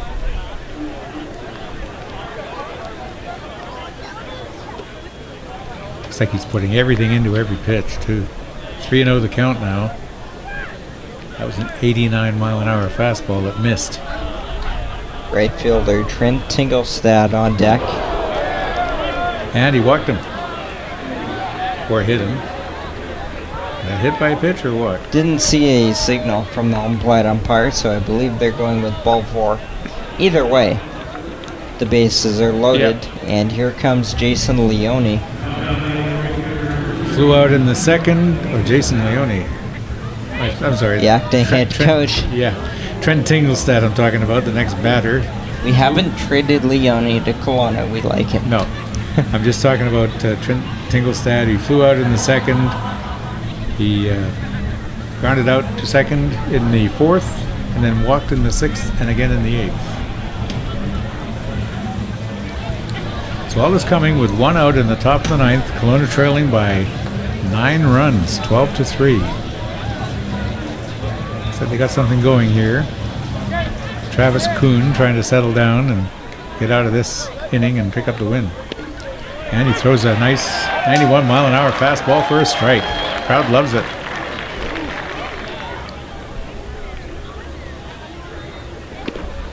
Another 89-mile-an-hour fastball caught the strike zone for strike 2. 0-2 the count now. And it appears whatever Leone said had an impact. And he struck him out. And it's just that easy. Tinglestad not happy, but I think he had to admit those were 3 good pitches. So 2 walks and 2 strikeouts in the inning. Cole Mueller coming up, the third baseman. Walked in the second, struck out in the 4th, lined to short in the 6th, and got a single in the 8th.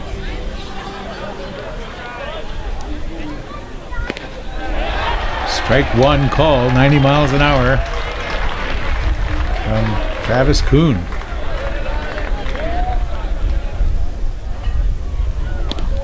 Strike 2. That one was 81. Changeup. So Travis Kuhn 1 win away, or 1 pitch away from putting this thing to bed. Crowd's anticipating. They're clapping loud. Bases are loaded. Outside, and the first base umpire ruled. He went around for a strikeout, and that's it. The end of the game as the Victoria HarbourCats defeat the Kelowna Falcons 12-3 in the middle game of this 3-game series, tying it at 1 game apiece.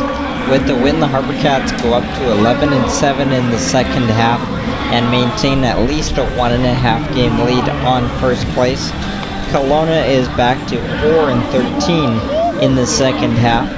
For our Go Live broadcast viewers, the final game of this series goes tomorrow at 1:05.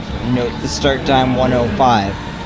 For our Shaw TV Game of the Week viewers, many thanks for watching us once again. Hope you've enjoyed HarbourCats baseball. The win goes to Adam McKillican, he's 5-1, and the loss goes to Braden Price. Final lines: 3 runs on 5 hits, 1 error.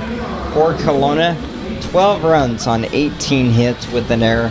For the HarbourCats, who would stay above 500 at 12-11 at home.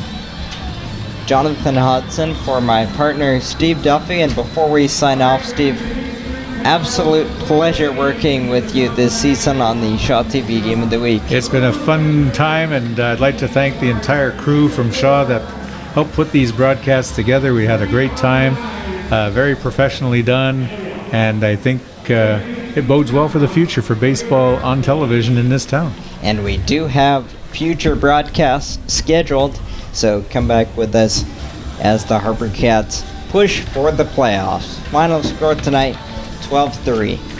Jonathan Hudson for Steve Duffy.